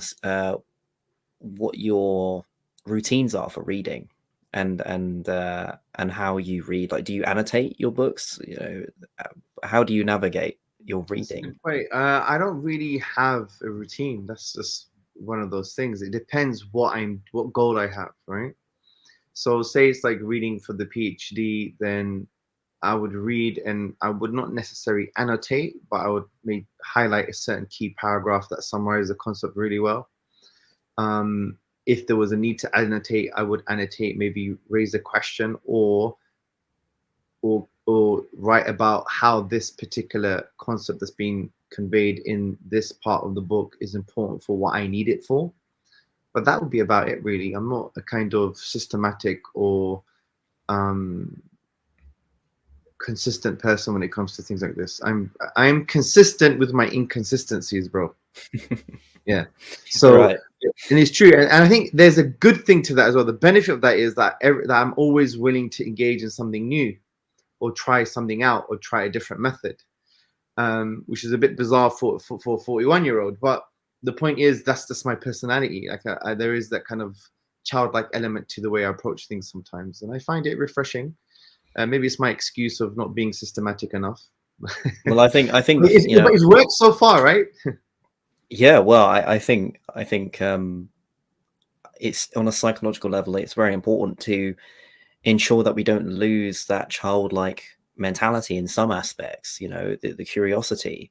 You know, when you ask children what they want to be when they grow up, the answer a lot of the time is, you know, they are, of course, fantastical, but there is a genuine sense of curiosity and adventure, and I really think that we don't necessarily give enough attention to how it's not absurd. It's actually a good thing if we try and get in touch with our you know, what we were as a child and what our interests were, because we are that same person. It's only we categorize ourselves in a different way, and so I think it's important to maybe be spontaneous in that sense, but it's hard to do that. 100%. I mean, from my view.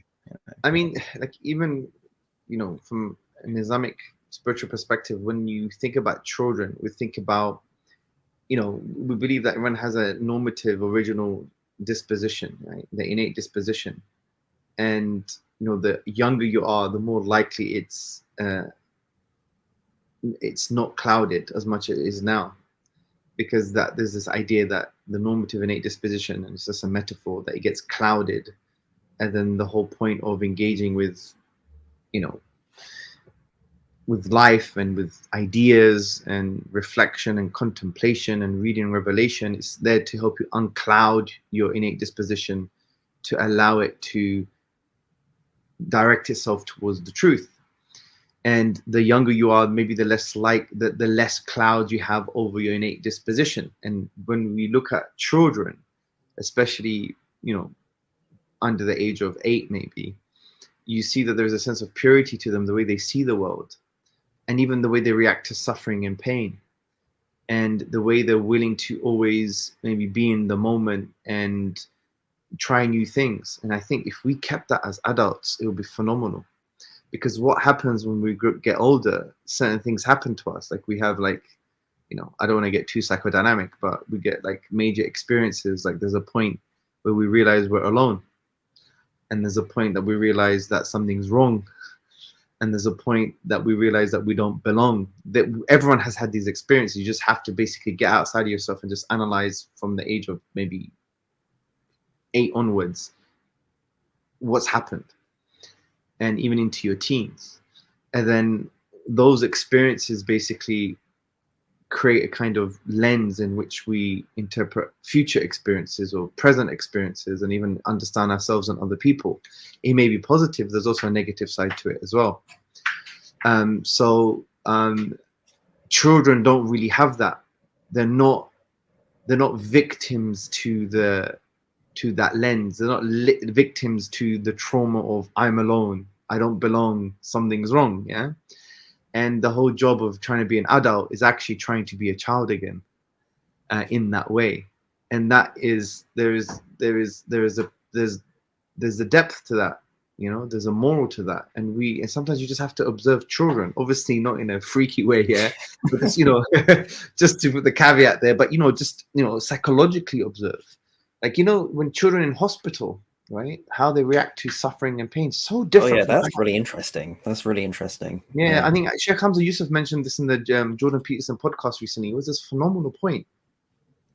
So when you study children, as particularly in terms of their way of being, we're not talking about their maturity or the level of intellect or whatever. Look at their way of being, how they relate.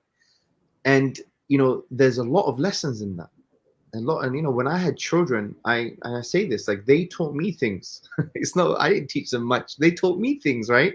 Because the way they are, their way of being, and then just life destroys them, right? Or the ego destroys them, or God knows what happens, you know, just life hits them. But our job is now to try and get back to that original state, you know, to see, to relate to the world in that particular way, which is, you know, not based on the drama of your limited experiences and limited traumas, not based on the lenses that you've created as a result of those traumatic moments in your life.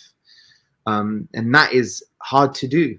But the way to do that is to try and change your language, try and change your emotions, and try and change your body.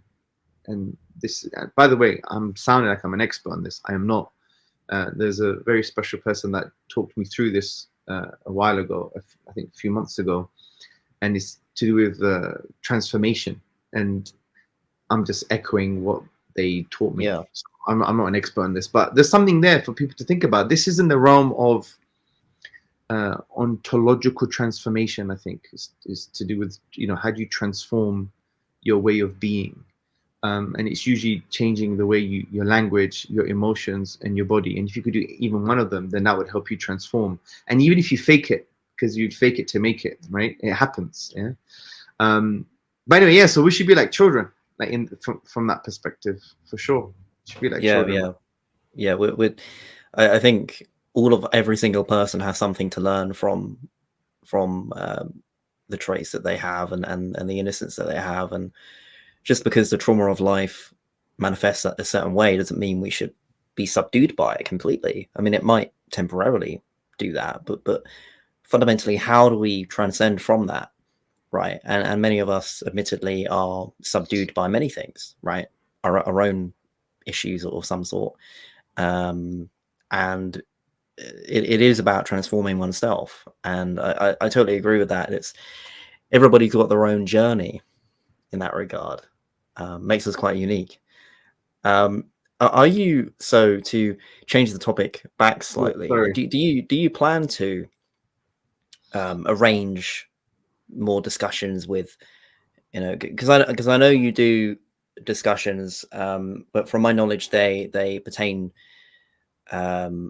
mostly from, you know, the Islamic perspective rather than necessarily some you know, an atheist or something like that. Do you plan to go more widely into some modern atheists or philosophers and discuss like atheism and Islam or philosophy? Yeah, I mean, I'm all game. I mean, I think after the Krauss debate, I think people were less reluctant to engage with me. I remember when I was in South Africa on a trip, and they were trying to organize a debate, and the person, actually, he was a professor of university or an academic. He agreed, but he didn't know it was me. When he found out it was me, he pulled out and started saying silly things on radio. And so when they hear it's me, I'm not saying I scare people. I don't. Hopefully I don't. But maybe they're not willing to engage with, I don't know, someone that they may, I don't know. Look, I'm trying to be as objective as possible. I have a kind of academic background in this now, and there is an element of that. I am also a public speaker, so I have developed thousands of hours of training on how to articulate myself, right? And generally speaking, when I'm in the right mood, I could actually come across as relatively as a good speaker. That's just an objective thing. I'm not saying I'm great, but I'm not terrible. Now, many academics or many atheists that want to engage in these topics, they may have the background, academic background, but they just don't have the ability to express themselves properly in the public sphere. And when someone's aware of that, they're not willing to engage with someone who has that edge over them. I'll find it very difficult.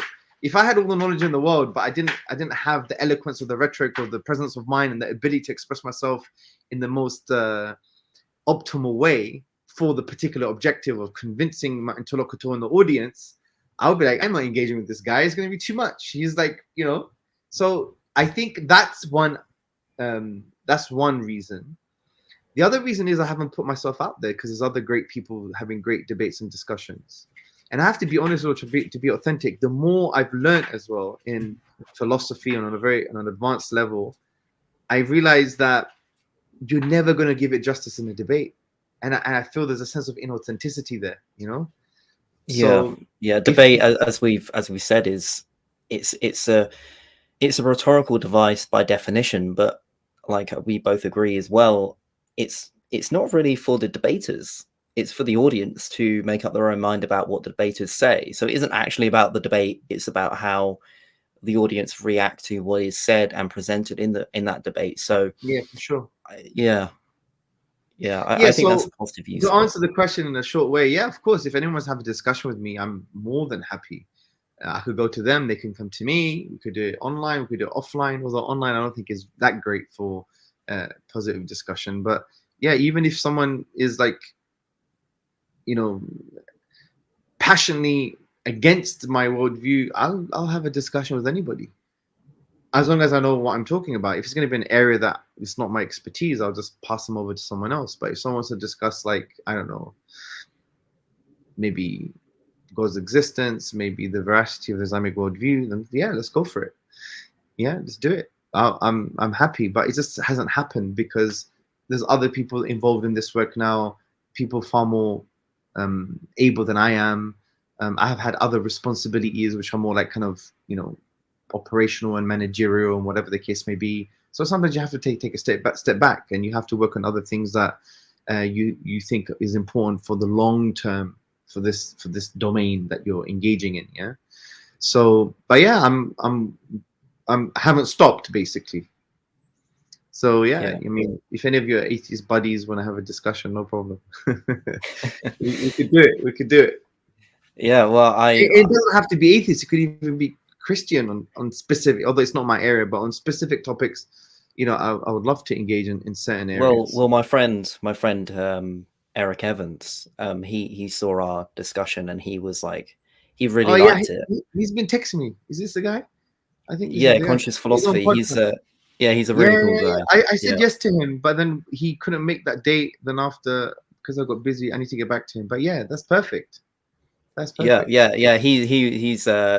He watched our first discussion and he was like he really enjoyed it. And I was like, hey, maybe you should have a discussion from a Christian perspective rather than, you know, my perspective as an atheist. It would be interesting, hypothetically, to see you talk about Islam versus Christianity with William Lane Craig, or Graham Offey about atheism. I think both might be, you know, susceptible to doing that. That's my vote. Yeah, well, let's see what Craig does. Obviously, I'll do it with a lot of humility with Craig because of the fact that he was like an instrumental part of my kind of journey on these type of issues. But there are, you know, we've written a book, not me, but Dr. Uthman Latif for Sapience Institute wrote a book called Divine Perfection, which addresses three of main Craig's arguments against the Islamic tradition and the concept of God. And those arguments haven't been really addressed to him. And that I would like to, you know, maybe facilitate a discussion between him and the author. That'd be really, really nice. That would be great. That sounds cool. Yeah, that'd be really good. But yeah, I'm looking forward to Eric. Actually, I'll have to text him after this to let him know that I haven't forgotten about him and that, yeah, we should do it. Yeah. Yeah, that we've been talking about it behind his back. Yeah. Yeah. So my preference is also these type of things, like podcast type or discussions like this, like the one we had between you and me. We had the conversation that got a lot of good reception. We spoke about hot potatoes, and it was done in an authentic way, and we're just unpacking issues. That I like that as well. I think that's where I kind of shine as well now, in that kind of conversational space. But yeah, if it's a formal debate, I don't mind now. But I think more of these things should happen though, because I think people will get more out of them, because it's all about objective, right? And because usually when you have debates and you have to be rhetorical and concise and you can't mention all the nuances or whatever the case may be, and it's all about winning the argument, you have to realize, because we live in an online world, there's going to be subsequent responses and retractions and reactions and lots of different responses, and really it takes away the whole point of the debate, because then, you know, it creates so much more debate, which is not a problem, but you don't really get that when it's a conversation that is nuanced and it's like organic and it's more in line with the objectives of finding out the truth about a particular matter. You'd get more like, oh, that was a really good podcast. I learned so much. But with the debate, Lots that of doesn't usually, food for thought. Yeah. yeah, with the debate, that doesn't usually happen by virtue of how a debate is constructed, right? Yeah, I mean, I'm not the biggest fan of how formal debates are even constructed. I'm, as I said before, I usually don't. There are some exceptions. I mean, if it's, you know, it really depends how much time I have at that moment. But I really do prefer the cross examination, because at the end of the day, it is two people having a conversation. And in the situation between Hitchens and William Lane Craig, Hitchens asked William Lane Craig some questions that I would think are not really worth asking to some extent. They're quite amusing. I mean, that's Hitchens' style, right? They were quite amusing. But I liked how William Lane Craig handled it, which was, firstly, okay, but what is the definition of atheism? Because it seemed in that debate it was quite an issue, because Hitchens was kind of this lack theism sort of idea, and William Lane Craig was going with a more academic definition, which is, you know, the conviction that there are no gods or God. And so that was an interesting exchange, which, when they're at the podium, it just feels very very impersonal. And I feel like maybe you'd actually see that you wouldn't like it as much in that sense, because a debate, if it was formatted that way, because it does lack that humanity behind it. Yeah, that can, but you can construct debates with that. I mean, I'm sure we can. It depends. There are ways of formatting a discussion that you can get that out. Like, for example, so you could both have shorter presentations, say 10 to 15 minutes each, and then you could forget about responses and just facilitate a conversation for an hour and a half and just watch them have a conversation. That would be powerful. That'd be great. You need a very, very good moderator, though. The moderator has to be like really on point. So that's not going to be easy, but that would be something that I would love to engage with. But yeah, I mean, look, you know, we're still alive. Lots of other people are still alive, and people have their ideas. And, you know, sometimes the friction of ideas is very important to get better ideas, or to refine your own ideas, or to even affirm your ideas. And you know, if people are sincere to acquiring the truth, and if they come across in that way, and they're authentic with who they are, then definitely I'm more than happy to engage with lots of different people. Like I remember when I engaged with Professor Peter Simons, you know, that was a very nice discussion. And I remember I engaged with the head of Atheist Island as well, and that was filmed, but it didn't come out for some reason. And it was a difficult one, because this was when I was getting into academia, and he did the machine gun approach. Like, he mentioned all the issues of theism that he thought, or Islam. It was like just like a helicopter gun, you know, the helicopter gun. The gobbledygook fallacy, I think it's called, something like that. And I was like, how am I going to even engage with this person now? I don't have time to answer 5,000 questions or 5,000 points. So what I did is I just turned the tables. I just transcended the debate. So I'm not here for a debate. I'm here to educate you. So, well, you know, your perspective on morality, you know, these are all the differences of opinion in Western philosophy, and they were like shocked, right? So that was probably the best strategy that I could use, which was, you know, you may have your points or some whatever, but the assumptions that you're resting upon, there are, you know, which normative ethical theory are you selecting here? So you've pointed the finger in a moral sense. Okay, what is your normative moral ethical theory? And why have you chosen that one? And do you know the weaknesses and the strengths? Obviously, I didn't say all of those things, but that's how I was coming across. And they were like, whoa. Like, I literally transcended the debate, and I just became an educator to show that, yes, you've pointed the finger, but the finger has come from a certain place, a certain philosophical, intellectual place.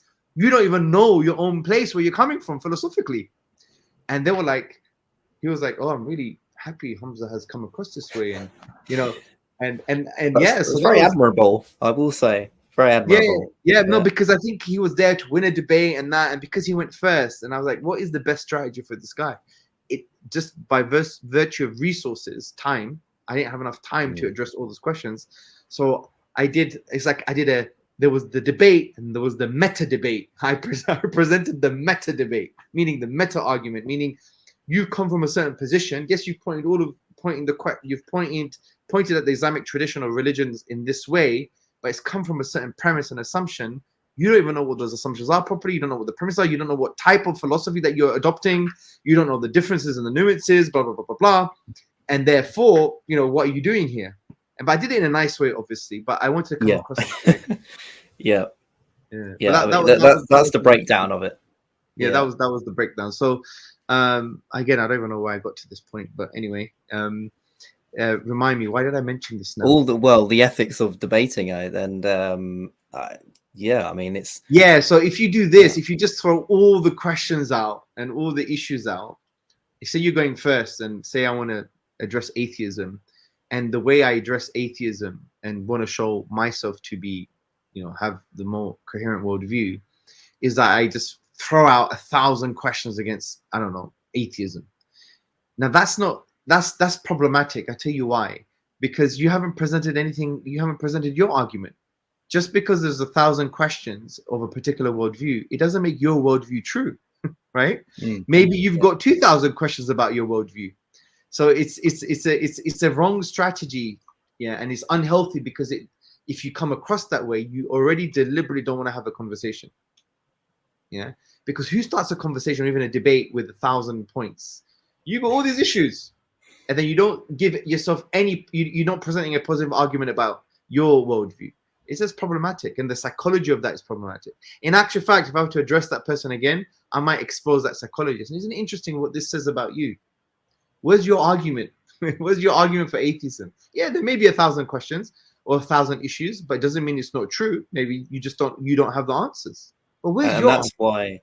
And that's why a premise of a debate is always helpful, because then the moderator can kind of stick to it. And I have to give props to the moderator of the debate between you and Krauss, because it must have been an incredibly difficult situation, because from my estimation, the debate was essentially all cross-examination, considering all the interruptions. Well, from both of you at points, you know.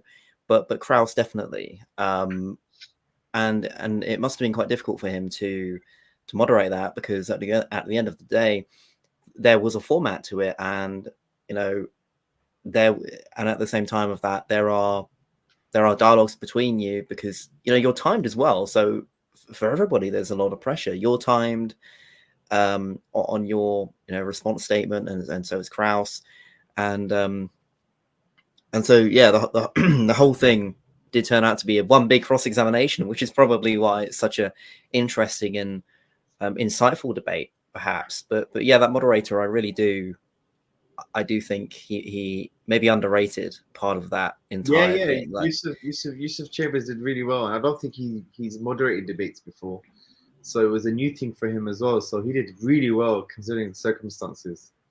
I liked his whole attitude towards it. It wasn't too serious. He was kind of, you could tell that he was really enjoying himself, but he was also trying to do his best to be fair. Yusuf's like that anyway. He's actually a really positive person. I think it comes from, obviously, you know, his spirituality, but I think it comes from the fact that he's Irish as well. So yeah, if you go to Ireland, you know, traditionally, I know it's a bit of a stereotype, but they're very kind of bubbly, positive people, you know. You go to Ireland and say, what's the crack like? Yeah. Well, obviously, you can't say that in London. They probably think you're talking about something else. But it's like, you know, they have this kind of sense of positivity. And, you know, I had close friends that were Irish when I was growing up, and even in my teens, early 20s. Yeah, it was it's interesting culture. Culture has this impact on you sometimes, you know. Just like even in Greek culture, you go to some places in Greece, or there is a different way of being, you know, and you see it in their music and their dancing, and that can affect your personality too. I think culture has a big role to play to a certain degree. Anyway, that's going off topic, but yeah, Yusuf was great. But yeah, so maybe you should facilitate some debates in the future, Mr. James. That would be good. Well, perhaps, yeah. I mean, it would be quite fun. Although, yeah, I'd have to definitely make sure I know what I'm doing, of course.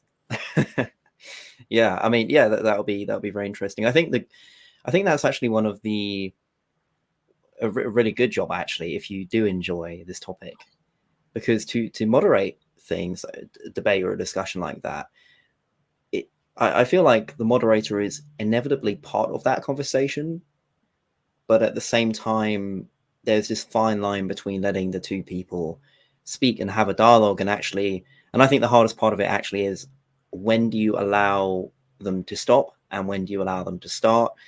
That is a really, I find that to be very difficult and complex technique out of moderation, from what I've seen anyway, from certain debates, how you navigate that, you know. But yeah, perhaps I will. I also want to ask you, when I was reading the Divine Reality, I was like, okay, these are really good, you know. And as people know, I really enjoyed the book. I'd recommend it in all fine bookstores everywhere. And but what I was wanting at the end was, I think you may have touched on it, but I wanted more of it. It was, but why Islam? Why Islam? And if you were to do a sequel of that book, my personal suggestion, from somebody who really enjoyed your first one, would be, okay, so you have the Divine Reality setting up, right? All, you know, the arguments and the philosophy behind these ideas, and then the sequel is like, okay, but why Islam, right? Because at the end of the Divine Reality, I was thinking, okay, this is great, although I want to know why Hamza chooses Islam. Why Islam? It depends what you mean by that question, because the last 3 chapters, or at least the last 3 chapters, it talks about why I believe the Quran is from God, using one argument. It talks about the proof of prophethood of the Prophet Muhammad, upon whom be peace, why he's the final prophet. There was a kind of rational, logical argument to try and argue that. Then you had chapter 15, which is why God is worthy of worship, from the Islamic tradition. So that was the kind of, you know, theological foundations. Why believe in the Quran? Why believe in the Prophet as the final prophet, upon whom be peace? And why believe God is worthy of worship, which is the central message of the Quran and the Islamic tradition. It felt very self-contained, because when I was reading that section, I was like, this is really cool and I really like this. Although I wanted you to be like, okay, but let's look at Judaism, let's say. Yes. What is it? What has Islam got to say about Judaism? What does Islam got to say about Christianity? You've read my mind really well now, because when I asked you about, it depends what you meant by that, in my head I'm sure he probably thinks that you wanted a comparison or a contrast with other traditions. Yeah, for sure. But the thing is, usually when you provide a good argument, sometimes it's not necessary to contrast that argument with other positions, because usually, and I don't know why I have this, maybe it's just an intuitive thing, instead of comparing Islam with all the other religions, just say why you believe Islam is true. If you believe Islam is true, without referring to any other religions or worldviews, then if the arguments are good enough, and you know, people have internalized the concepts or the essence of the argument, when they do approach other traditions, then it will prevail anyway if it's true. So that's one way of doing it. But yeah, you're right. There's another way of doing it, which is, okay, Islam, why Islam or not Judaism? Why you're not a Christian? Why you're not a Buddhist? Or why you're not a Sikh? Or why you're not so on and so forth?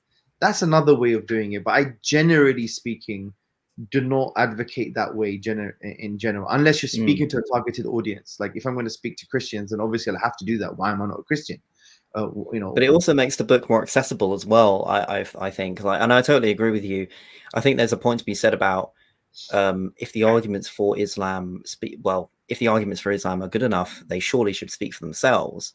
But I think that's true, and I think that's true to an extent, because when I was reading certain sections of it, I was like, yeah, like that's really interesting. But at the back of my mind, I was like, yeah, but the Christians say this, and that's what they say against that. And I was like, oh, I really wanted, you know, either more pages in that book, or I would probably say another book focused on that and more accessible in that regard. I mean, I think the divine reality is really accessible on a philosophical level. Yes, it was deliberately Yeah. designed to attract non-philosophers, Yeah. like at university. Like someone's at university, but they're not studying philosophy. It was for them, and even those who do study philosophy, they'll get something from it too. But you have to realize, oh, you're in a unique space because your work or the domain that you're engaging in is that you engage with all these ideas anyway. The average university student doesn't engage with these ideas that way. They just want to write, okay, what is your position? What is your argument? Why do you think this is true? But yeah, you're right. For someone like you, your type of audiences, it would be really good to do something that's comparative. I mean, in actual fact, the book that I mentioned earlier, The Divine Perfection, you can find it on Amazon. You could download it for free. That engages with the kind of, why, what concept of God is more coherent from the perspective of love and forgiveness, maximal perfect love and forgiveness? Is it Islam or Christianity? And then that discussion is unpacked in the Divine Perfection book. So that book would be unique to someone like yourself or people who are aware of the other arguments and they're interested in these type of discussions. But my book wasn't really aimed at that per se. Yeah, it was more to give people key concepts and provide good arguments for the key concepts that fundamentally, allow you to conclude that there's a creator for the heavens and the earth. There's a necessary being. He is uniquely one. He's worthy of worship. The prophet is the final prophet, and the Quran is his revelation. That was the type of the concepts behind most of the book. Obviously, there was like responding to, atheist detractions and objections, like the problem of evil and science and all of that stuff. And that's why maybe it was more aimed at people who are more have an affinity towards atheism, skepticism, rather than someone who's more interested in other religions and other worldviews. And maybe I had a subconscious mindset of, well, if this book is addressing atheists and skeptics or people in that area, that environment, that psychological intellectual environment, then maybe it could be a wrong assumption. My assumption is, well, they've already dismissed Christianity and dismissed the other religions because they know it's not true. That's why they're atheists in the first place. So they need the truth of Islam. Maybe that was the approach I was taking subconsciously. I don't know. But yeah, look, second edition is coming out. I'm going to be writing, I'm in the process because my PhD is connected to another book. I'm going to be writing a book on the Quran and nature, Quran and natural phenomena, how it refers to natural phenomena and why. What's the epistemic status of the verses that refer to natural phenomena? What are the epistemic function? What are the epistemic goals? And I'm unpacking all of that, and it's a fascinating. That sounds really good. Yeah, because a lot of people would use science to try and prove the Quran to be miraculous, to be from God, which I don't agree with. So I'm deconstructing that philosophically and hermeneutically, and I'm providing an alternative approach, which is more in line with the classical tradition. But a lot of the groundwork in the beginning is actually discussing, well, what is the function of these verses, at least the primary function, and what are the epistemic goals, meaning what does the text want you to conclude? And then it unpacks that, and it's a fascinating experience so far. So will that book be aimed for the same kind of target audience of the divine reality, or do you think it will be more for? Do you think Christians, atheists, as well as Muslims will be able to read that book, or do you think it's a bit more? That book would be for everybody because it would be the book would show to people. So the whole point of the PhD is to try and show that the Quran is a trans-historical text, meaning it's not a text that is time-bound, that its verses that pertain to natural phenomena are structured in a particular way that want you to achieve a particular conclusion about yourself, about how you should relate to God, and about who God is. And you could form those conclusions, you could achieve those epistemic goals irrespective of your understanding of nature. It could be primitive, it could be 7th century, it could be wrong, you could be a flat earther, you could believe in the geocentric model.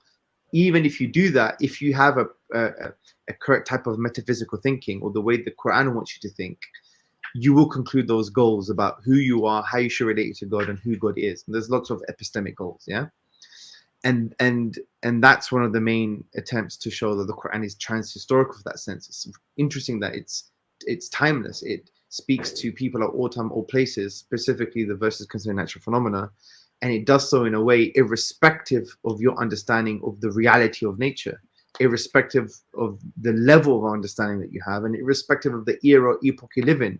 The epistemic goals are still going to be achieved. And that for me is extremely fascinating. But then I unpack that even further by giving examples about how you could see it from a prima facie point of view, a 7th century point of view, a naked eye point of view, even more an in-depth point of view, an existential, ethical point of view. And that's how the classical tradition viewed these verses. And they were multi-leveled and multi-layered.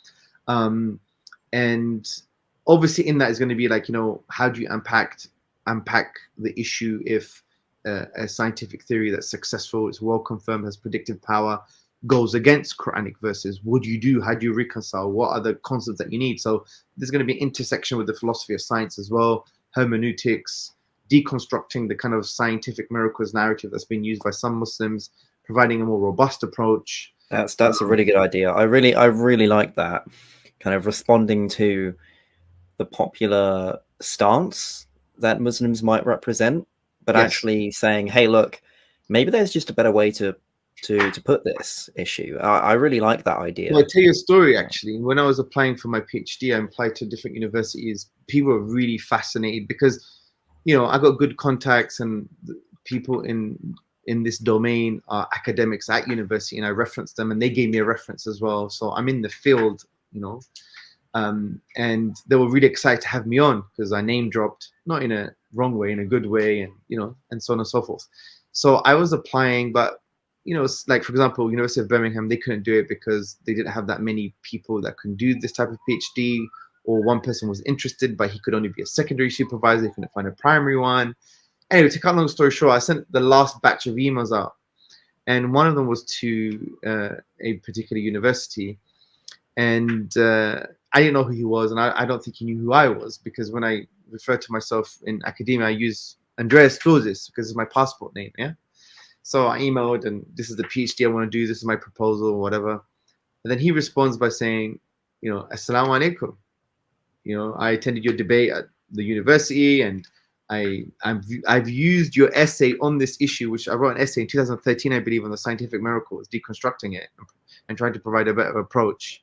It's not an academic essay, but conceptually it's quite good. He's an academic, and he was using it for one of his academic modules as a reference for the students.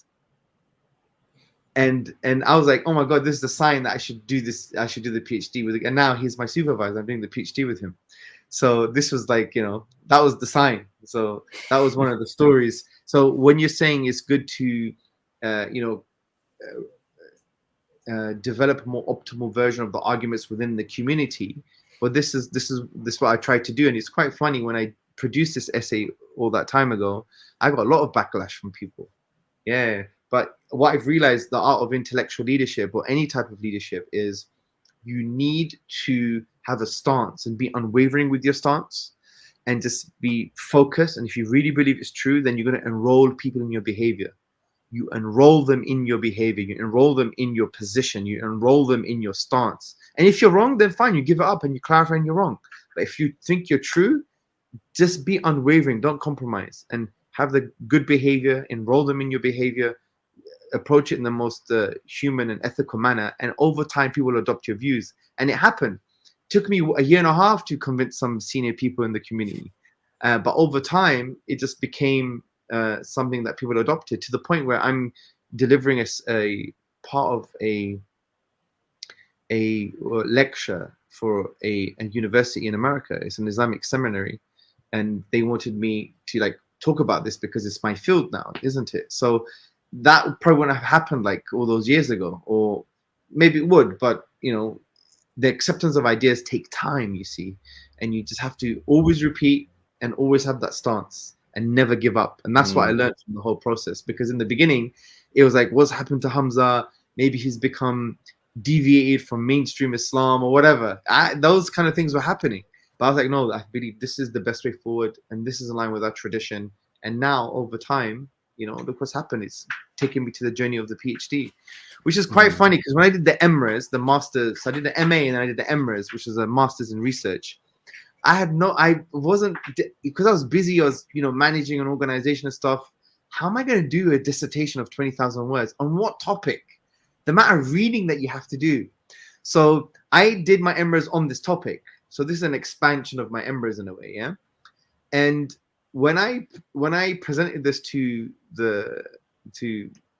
my I think he's a supervisor or mentor at university, he was like, I don't know, we don't have the people to do this. This is like, you know, is scripture scientific? A philosophical assessment of Quranic bold concordism. That was my dissertation for the master's. Like, we don't Fair have enough. we don't have the people involved. We don't have the right type of people. And it looks like I wouldn't have the time to do another dissertation because I just didn't have the time. But what happened was I sent the email out, and then I had a meeting with the person. Like, oh, you know, maybe this is not going to happen. And then when they found someone, but from what I remember, if my memory serves me correctly, he disagreed with this. Said, we can't do this. We don't have the resources. I didn't see his email, so I chased him. Like, oh, we're going to need like what? I don't know, 6 months left. We're in trouble here, kind of thing. And then just because of time, he just agreed. He just said, okay, fine, let's just do it. Right. Yeah. So I ended up doing it for the MRes, and then that helped me for the PhD. So it was kind of, I'm not going to say it's an accident, but the way, you know, in the Islamic tradition, like you plan, but Allah plans. That's why you should plan your life in pencil, because it's going to get rubbed out at some point. Yeah, and Allah's plan is going to manifest itself. I like that. Originally, I was going to do something on consciousness or something, but I think this is the best thing because one, it makes me more connected to the scripture, but also it elevates the discourse in the Muslim community on how to provide a case for the Quran, but also shows a powerful case for the Quran to the non-Muslim community. So it fulfills all of the objectives, and that's why, you know, God is the best of all planners. That's what Muslims say all the time. So, I mean, that sounds really interesting. When will it be out? When will it be out to read? It should be out in about 2 years, or just over 2 years. Yeah.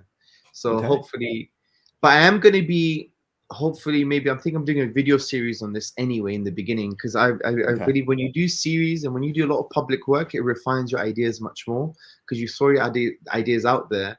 And you'd be so surprised, even people, they may not have an academic background, but when they hear something and they have a perspective, you're like, wow, that would be great for my PhD, right? So just getting those ideas out there are very powerful. But obviously, you don't want to just throw anything out there. You want it to be robust. But I think the whole process of communicating your work all the time is very important. So I'm planning of doing maybe a online seminar on this. And actually, I did one already, but we took the video down because I wanted to do it again. I think it was too long, yeah? So I'm going to redo that seminar. It was called The Nature of Reflection, yeah, or The Purpose of Reflection. It was to do with reflecting on the verses pertaining to natural phenomena and what the Quran wants you to achieve, which is interesting because the Quran tells you who you must become in order to form these conclusions in a way. So the Quran talks about yatadabbaruna, those who ponder, yatafakkuruna, those who reflect, ulul albab, those who have deep understanding or insight, the sa'ilin, those who question, taqilun, those who use their intellects. So that's who you should be when you're reflecting on these verses. And then when you reflect on these verses, you should form certain conclusions because the Quran already gives you the conclusions, right? But it doesn't teach you how to formulate those conclusions. So the Quran is saying this is who you must be when reflecting. Use your brain, ask questions, and ponder and reflect, and so on and so forth. And the Quran is referring to natural phenomena and that we should reflect upon, and then conclude something about who we are, how we should relate to God, or who God is. But the Quran doesn't tell you how to get there. So what's very beautiful about the structure is that the Quran is actually teaching you a way to think, by virtue already giving you the conclusion and already telling you who you must become when you're in the process of reflection, which I think is quite fascinating. And you know, the Quran is structured in that way, and for these verses, there's a sense of a purpose purposeful ambiguity that is there deliberately, I believe, in order to direct you towards those conclusions, in order to teach you how to think, but not really giving you the methodology itself, or how can you move from the orbits in the sky and the celestial objects to the fact that God is all powerful. Fine, it might be obvious, but he's not telling you why it's the case. If you have that state of being, that intellectual state of asking questions, reflecting, pondering all the things that we mentioned, and you're sincere, you're going to eventually conclude what the Quran has already concluded. And it's interesting because the Quran already gives us epistemic goals. It's already giving us the conclusion. Then it's like, okay, well, how do I get there? Just like in maths exams, when you do algebra, you'll have the unknown, say it's 1 plus x. To work backwards. Working backwards. And that's the beauty of the Quranic discourse. It does that working, it engages you to work backwards in a particular way in order to teach you how to think, which is very powerful. And obviously there's much more to unpack there. But it's exciting. It's exciting. And for me, it's also about, we have an ethical and epistemic duty, because unfortunately, if you ignore the primary objectives of a text or the epistemic goals, there's a thing in philosophy called the epistemology of curiosity, or even the morality of curiosity. It's a fascinating field. And there is a discussion on the epistemic vice. It's an epistemic vice if you reject or deliberately ignore the epistemic goal of a text. So if a text, say for example, you read a basic science textbook and it talks about, I don't know, how muscles are formed or developed or whatever, and then that the epistemic goal is to give you an information to describe a particular reality of human biology, right? To inform you. That's the epistemic goal, specifically about how muscles are formed. The epistemic function of the text is to get you to form that conclusion. So it's written in a way that is clear, concise, it's in straightforward speech, it's in prose. So it's going to be devoid of rhetorical devices and stuff like that, right? And too much figures or too many linguistic embellishments, right? So it's going to be an epistemic vice. It's going to be epistemically blameworthy and morally blameworthy to approach that paragraph in a textbook as if it's a poem. And then you're analyzing its poetic beauty. And you think its goal has got nothing to do with teaching you about how muscles are developed. Its main goal is about, I don't know, it's some kind of crazy metaphor for, I don't know, how you should eat your breakfast. I don't know, right? Whatever. But the point here is, it's not virtuous. It's epistemically, it's a vice for you to reject the epistemic goal of a text. So I'm using that as well for the Quran, saying, look, if the primary reading, the primary function are these conclusions, why in the modern world have many Muslims, when they're articulating a case for the Quran, have totally ignored those conclusions? And you'll see booklets on Quran and science, scientific miracles, and the conclusion God wants you to make is not even in the book itself. And it's not even in part of your argument. And I'm arguing that's an epistemic vice. Don't get me wrong, you can have a secondary function and a tertiary function for sure. But if you're ignoring the primary function or the epistemic goal that the Quran wants you to achieve, then I just see that as thoroughly blameworthy. But anyway. Yeah. But well, you're going to highlight a lot of that in the book. Yeah, all of that is going to be in the book. But so there maybe have to be two books. There'll be like the academic version, and there'll be like more of the popular version, maybe. But I won't probably write the popular version, because if you got that, you get someone to summarize the popular version. Because if you've already done the PhD, it's already in a book form. Maybe you could edit it a bit and change it a bit, but then maybe give it to someone to basically make it into a popular version. But we'll see. But yeah, that's I think that's going to make it. I hope that's going to make a big impact. I've been praying it makes a big impact, and that God makes me sincere, because it would allow the Quran to speak for itself, and that's extremely important. Because especially when it's come to like atheism and Islam and other religions and all this whole topic about the veracity of the Quran, there's been the conversation hasn't been as positive as it should be, especially when it comes to the whole science and scripture stuff, yeah.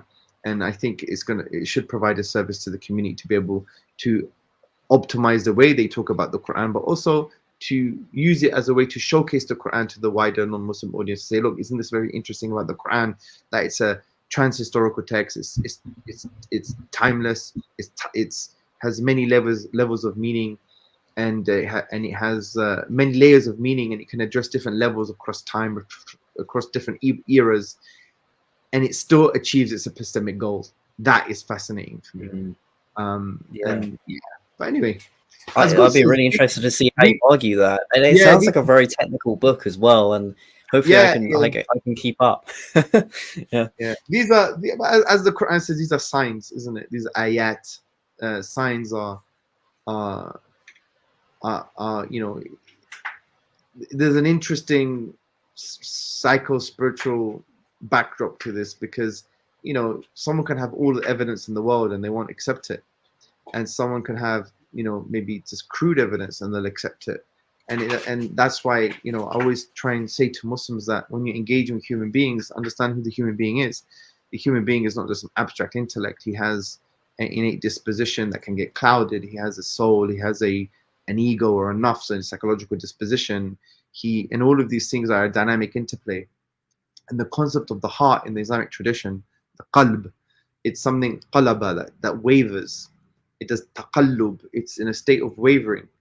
And we also believe the heart can be diseased with spiritual diseases. Like the main spiritual diseases include arrogance, blameworthy jealousy, self-amazement or vanity, and ostentation.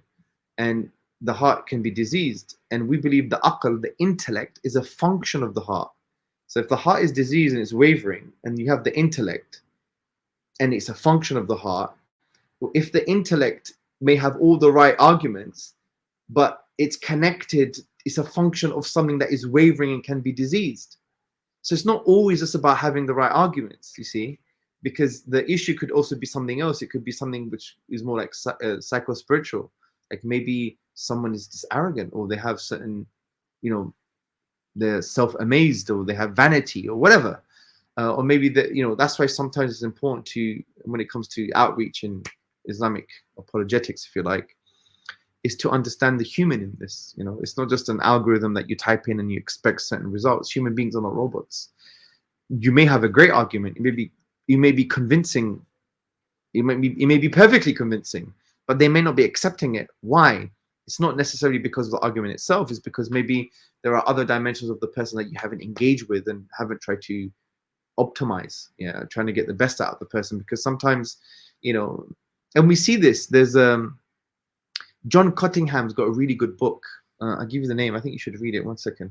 Let me go into my Kindle. 1 second. Okay. John Cottingham is, you know, well-renowned academic. You should read this book called. Is he a theist? I don't know. You know, it's by Cambridge. And it's called The Spiritual Dimension, Religion, Philosophy, and Human Value. Cool. Okay. Spiritual Dimension. The Spiritual Dimension. Religion, Philosophy, Human Value.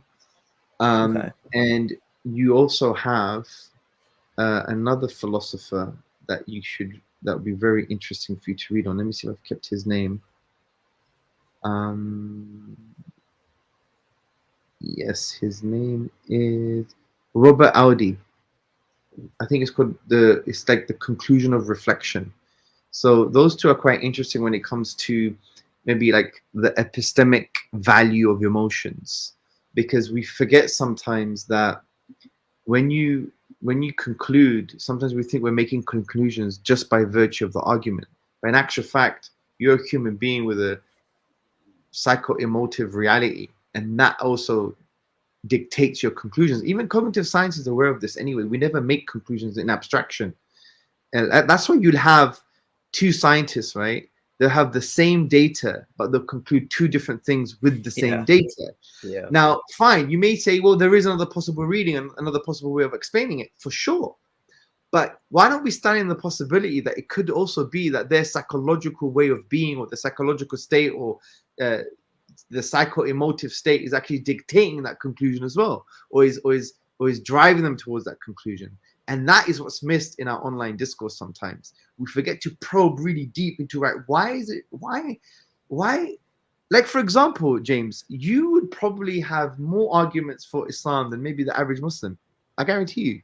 Just by virtue of you being so well read, reading my book, whatever, you probably, for example, if I said pretend to be a Muslim apologist and I'll give you 10 grand a week, I'm telling you, you'd be beating people in debates, you'd be smashing them down, right? You'd be just laying intellectual smackdowns on everybody. But the point is, you're not a Muslim. Do you see the point? So I think there's something in that, and that goes with any human being about the way they you know, the worldviews that they adopt. I think it's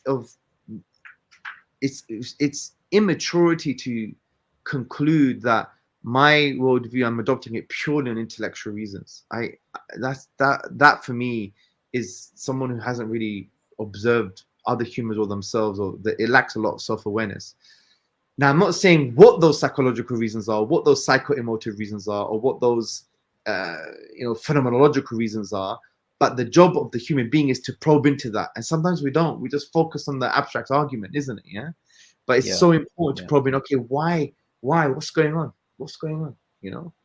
You see my point there? I think it's to reflect upon.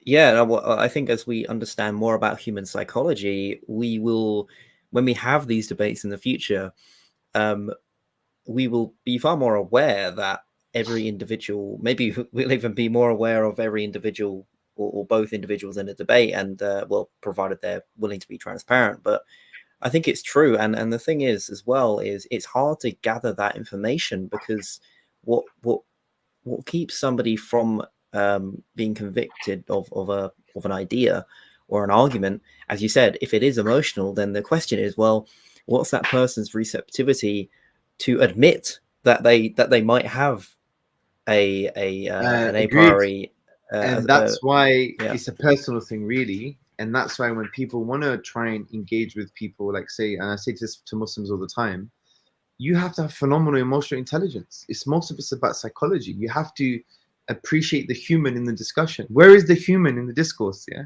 And that's so important. Yeah. And that means we say things like you have to listen with the intention to understand.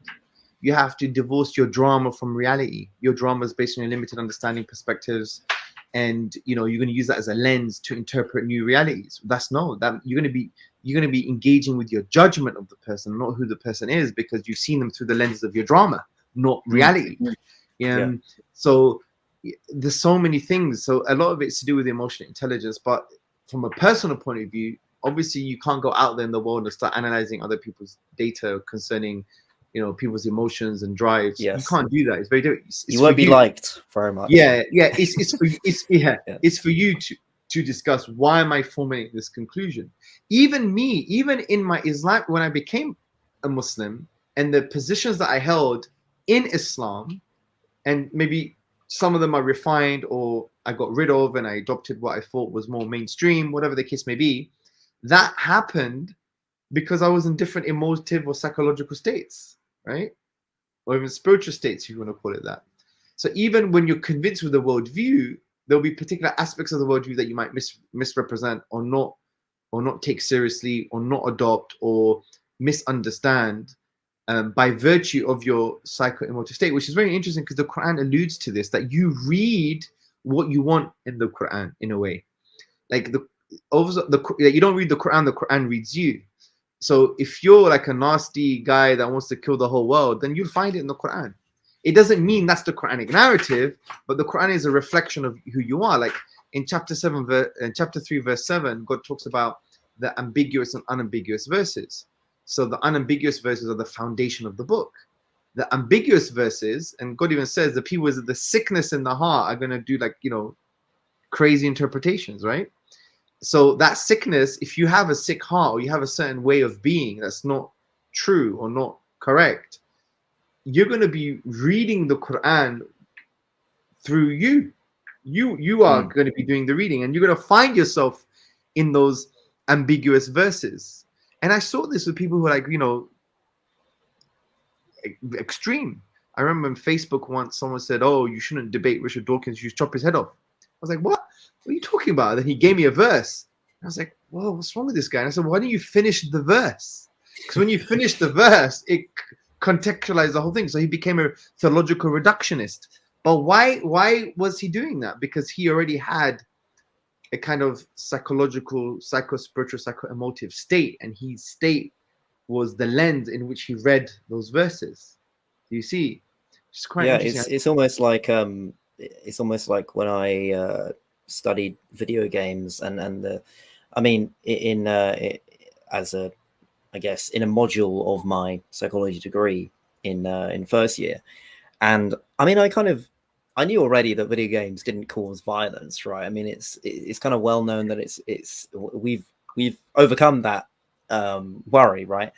But what was really interesting is finding out, okay, but I might hold that conviction, but why do I hold that conviction, and what does the actual literature in psychology say?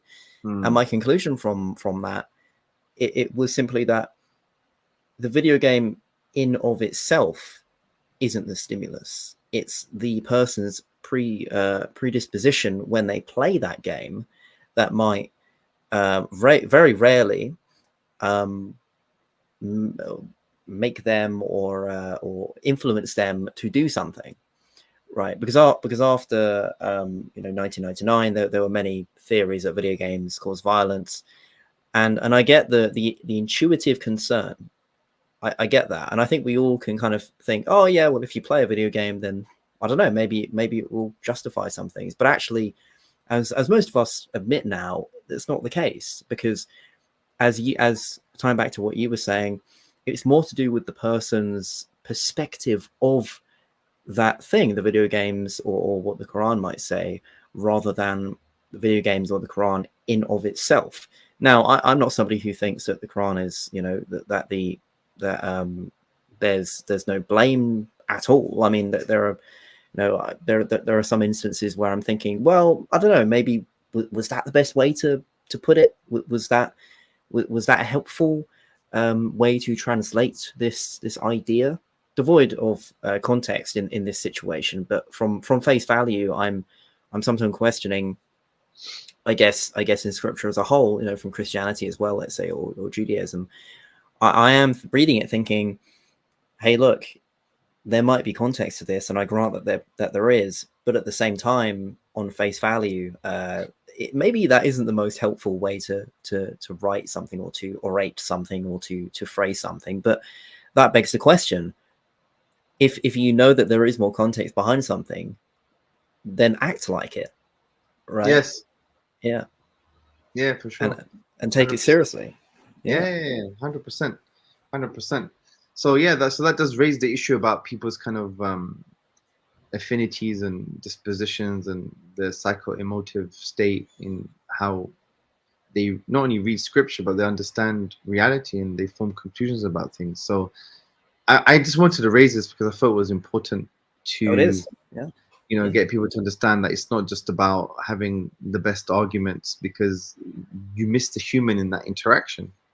Because especially because for me it makes sense in Islamic psychology, if you want to use those terms, psychology, where you have the qalb, the heart, that wavers and it could be diseased, and then you have the intellect that's a function of it. And even though the intellect may in abstraction may have all the great ideas and it's functioning well, but it's a function of the heart, and it's wavering. And if it's diseased, then no matter how great your memory is on the information that you have, the arguments that you have, it may not impact your way of being, because in Islam, the spiritual heart is, dictates how you are, your way of being. So there may be other things that you should deal with before you even engage in an argument, such as your arrogance or your self-amazement or your blameworthy jealousy or your ostentation, which are the 4 main spiritual diseases of the heart in the Islamic tradition, and all the other spiritual diseases emanate from these. So yeah, so that's important. Where is the human in the discussion? And that's why, even in your life, when you think about people telling you things and it's said in a particular way, doesn't engage with you, but someone else with a different way of being and with a different language says exactly the same thing logically, but it totally transforms you, because they probably engaged with the psycho-emotive aspects that we're not engaged with the other. Do you see my point? And you see it with parents. There's that quote, isn't there? There's that famous quote. A good book is defined by its ability to tell you what you already know. Wow. Right? Yeah. Yeah, I mentioned this on another podcast recently. I said, you know, you don't read books, books read you. Right. Because intuitively, when you read a statement, you're like, yeah. I mean, have you really analyzed that statement when you're reading it? It's awakened something within you, right? In many cases, you'd find that in books. It would connect with you. It would be a profound statement. You haven't written an essay on that statement. You haven't unpacked it, you know, philosophically while you're reading. It's almost impossible to do that when you're reading. But it's engaged with something in you as if it's read you. Yeah, it's picked it out from you. And you see that I've had that experience numerous times. I mean, reading fiction, non-fiction. When I was reading your book, I think when I initially contacted you, I think on the lines of I said that there were definitely moments in there and that I was genuinely rethinking arguments and my position on particular avenues, because I was like, well, fair enough.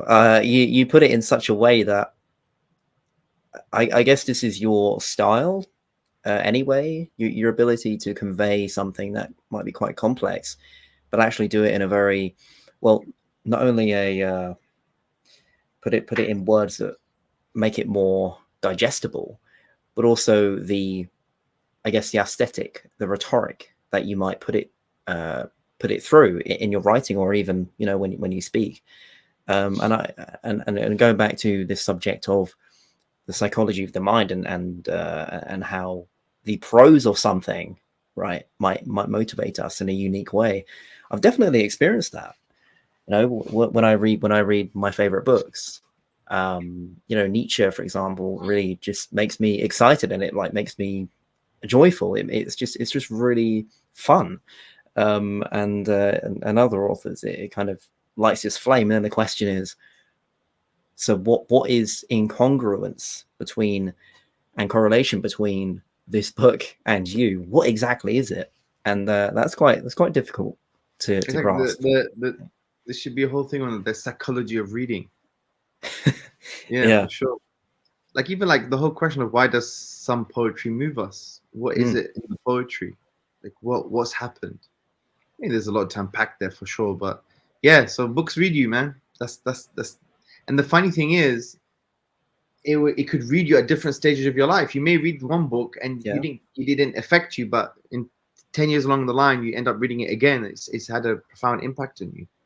So yeah, I mean, human beings are complex creatures from that perspective. So well, I was going to show clips, but we haven't really needed to, because I feel like we have covered definitely, you know, the things that I wanted to discuss, and probably the things that you had on your mind that we potentially talk about.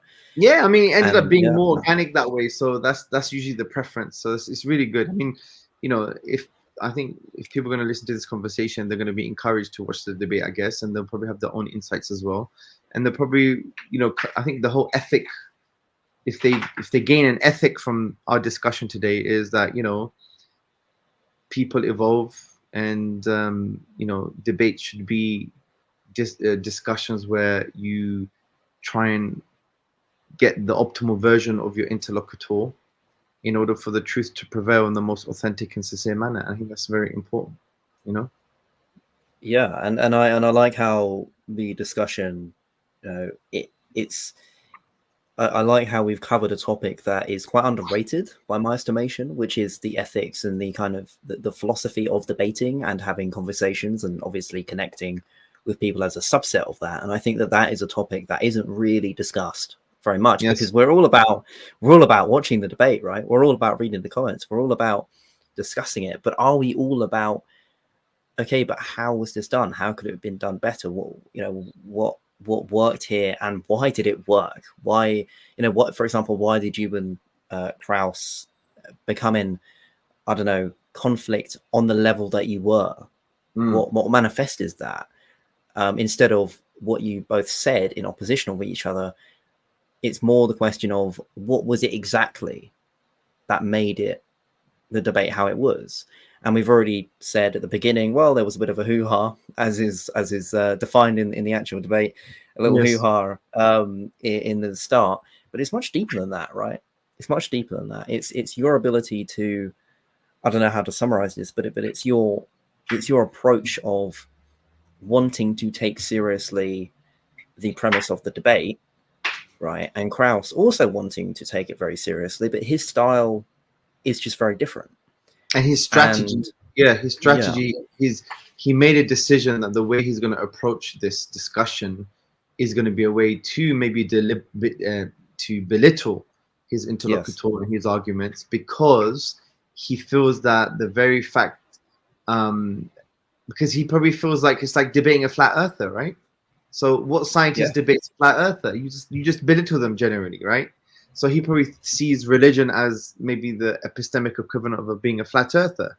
And maybe that's how he came across. But that was to his detriment, of course. But his strategy was different. And that strategy comes from not only an intellectual space, it's a psychological space, it's a groupthink space, it's an ideological space. It comes from different motivations, because, if you're representing the atheist or an atheist worldview, and you're representing science, and you already have this disagreement with religion, and you think, and you may be, I don't know, secular in your worldview and liberal, that's all going to be part of the mix, isn't it? Yeah. So that's maybe why he adopted that strategy.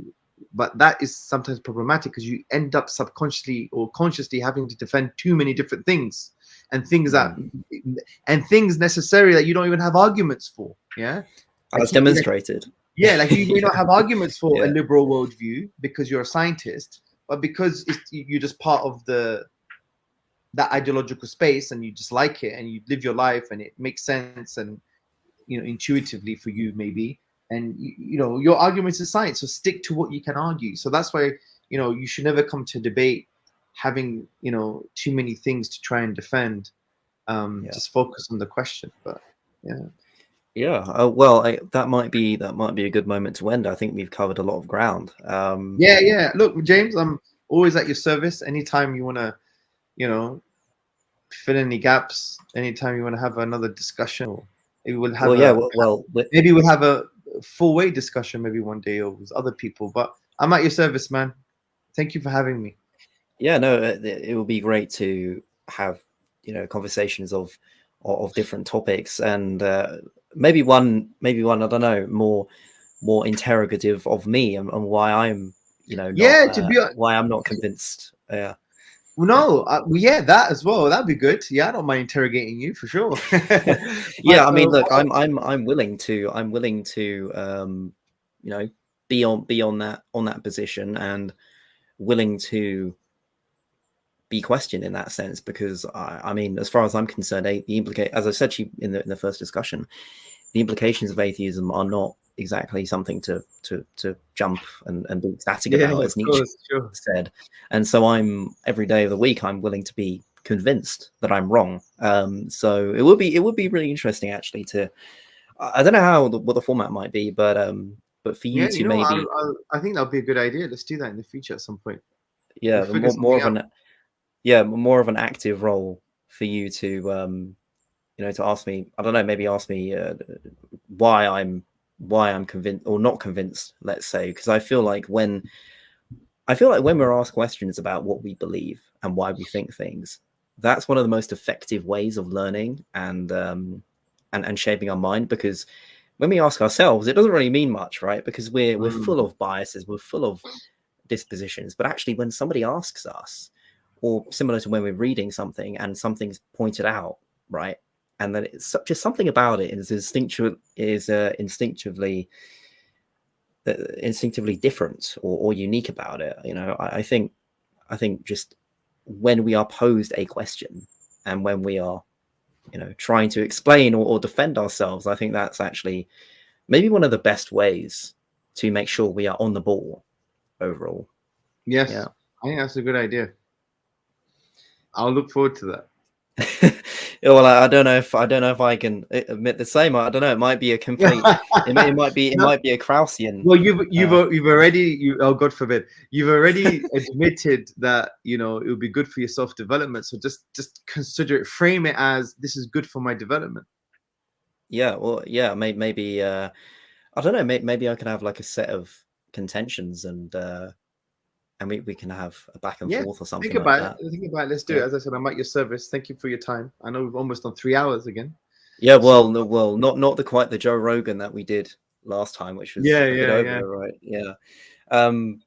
Yeah. Thank you, Hamza. Forever grateful for you featuring on the channel and having such interesting conversations with you. No, anytime. The pleasure was all mine. Thank you, James. All right, Hamza. I'll see you at some point in the future, perhaps. Yeah. Absolutely. All right. Inshallah, as we say, God willing.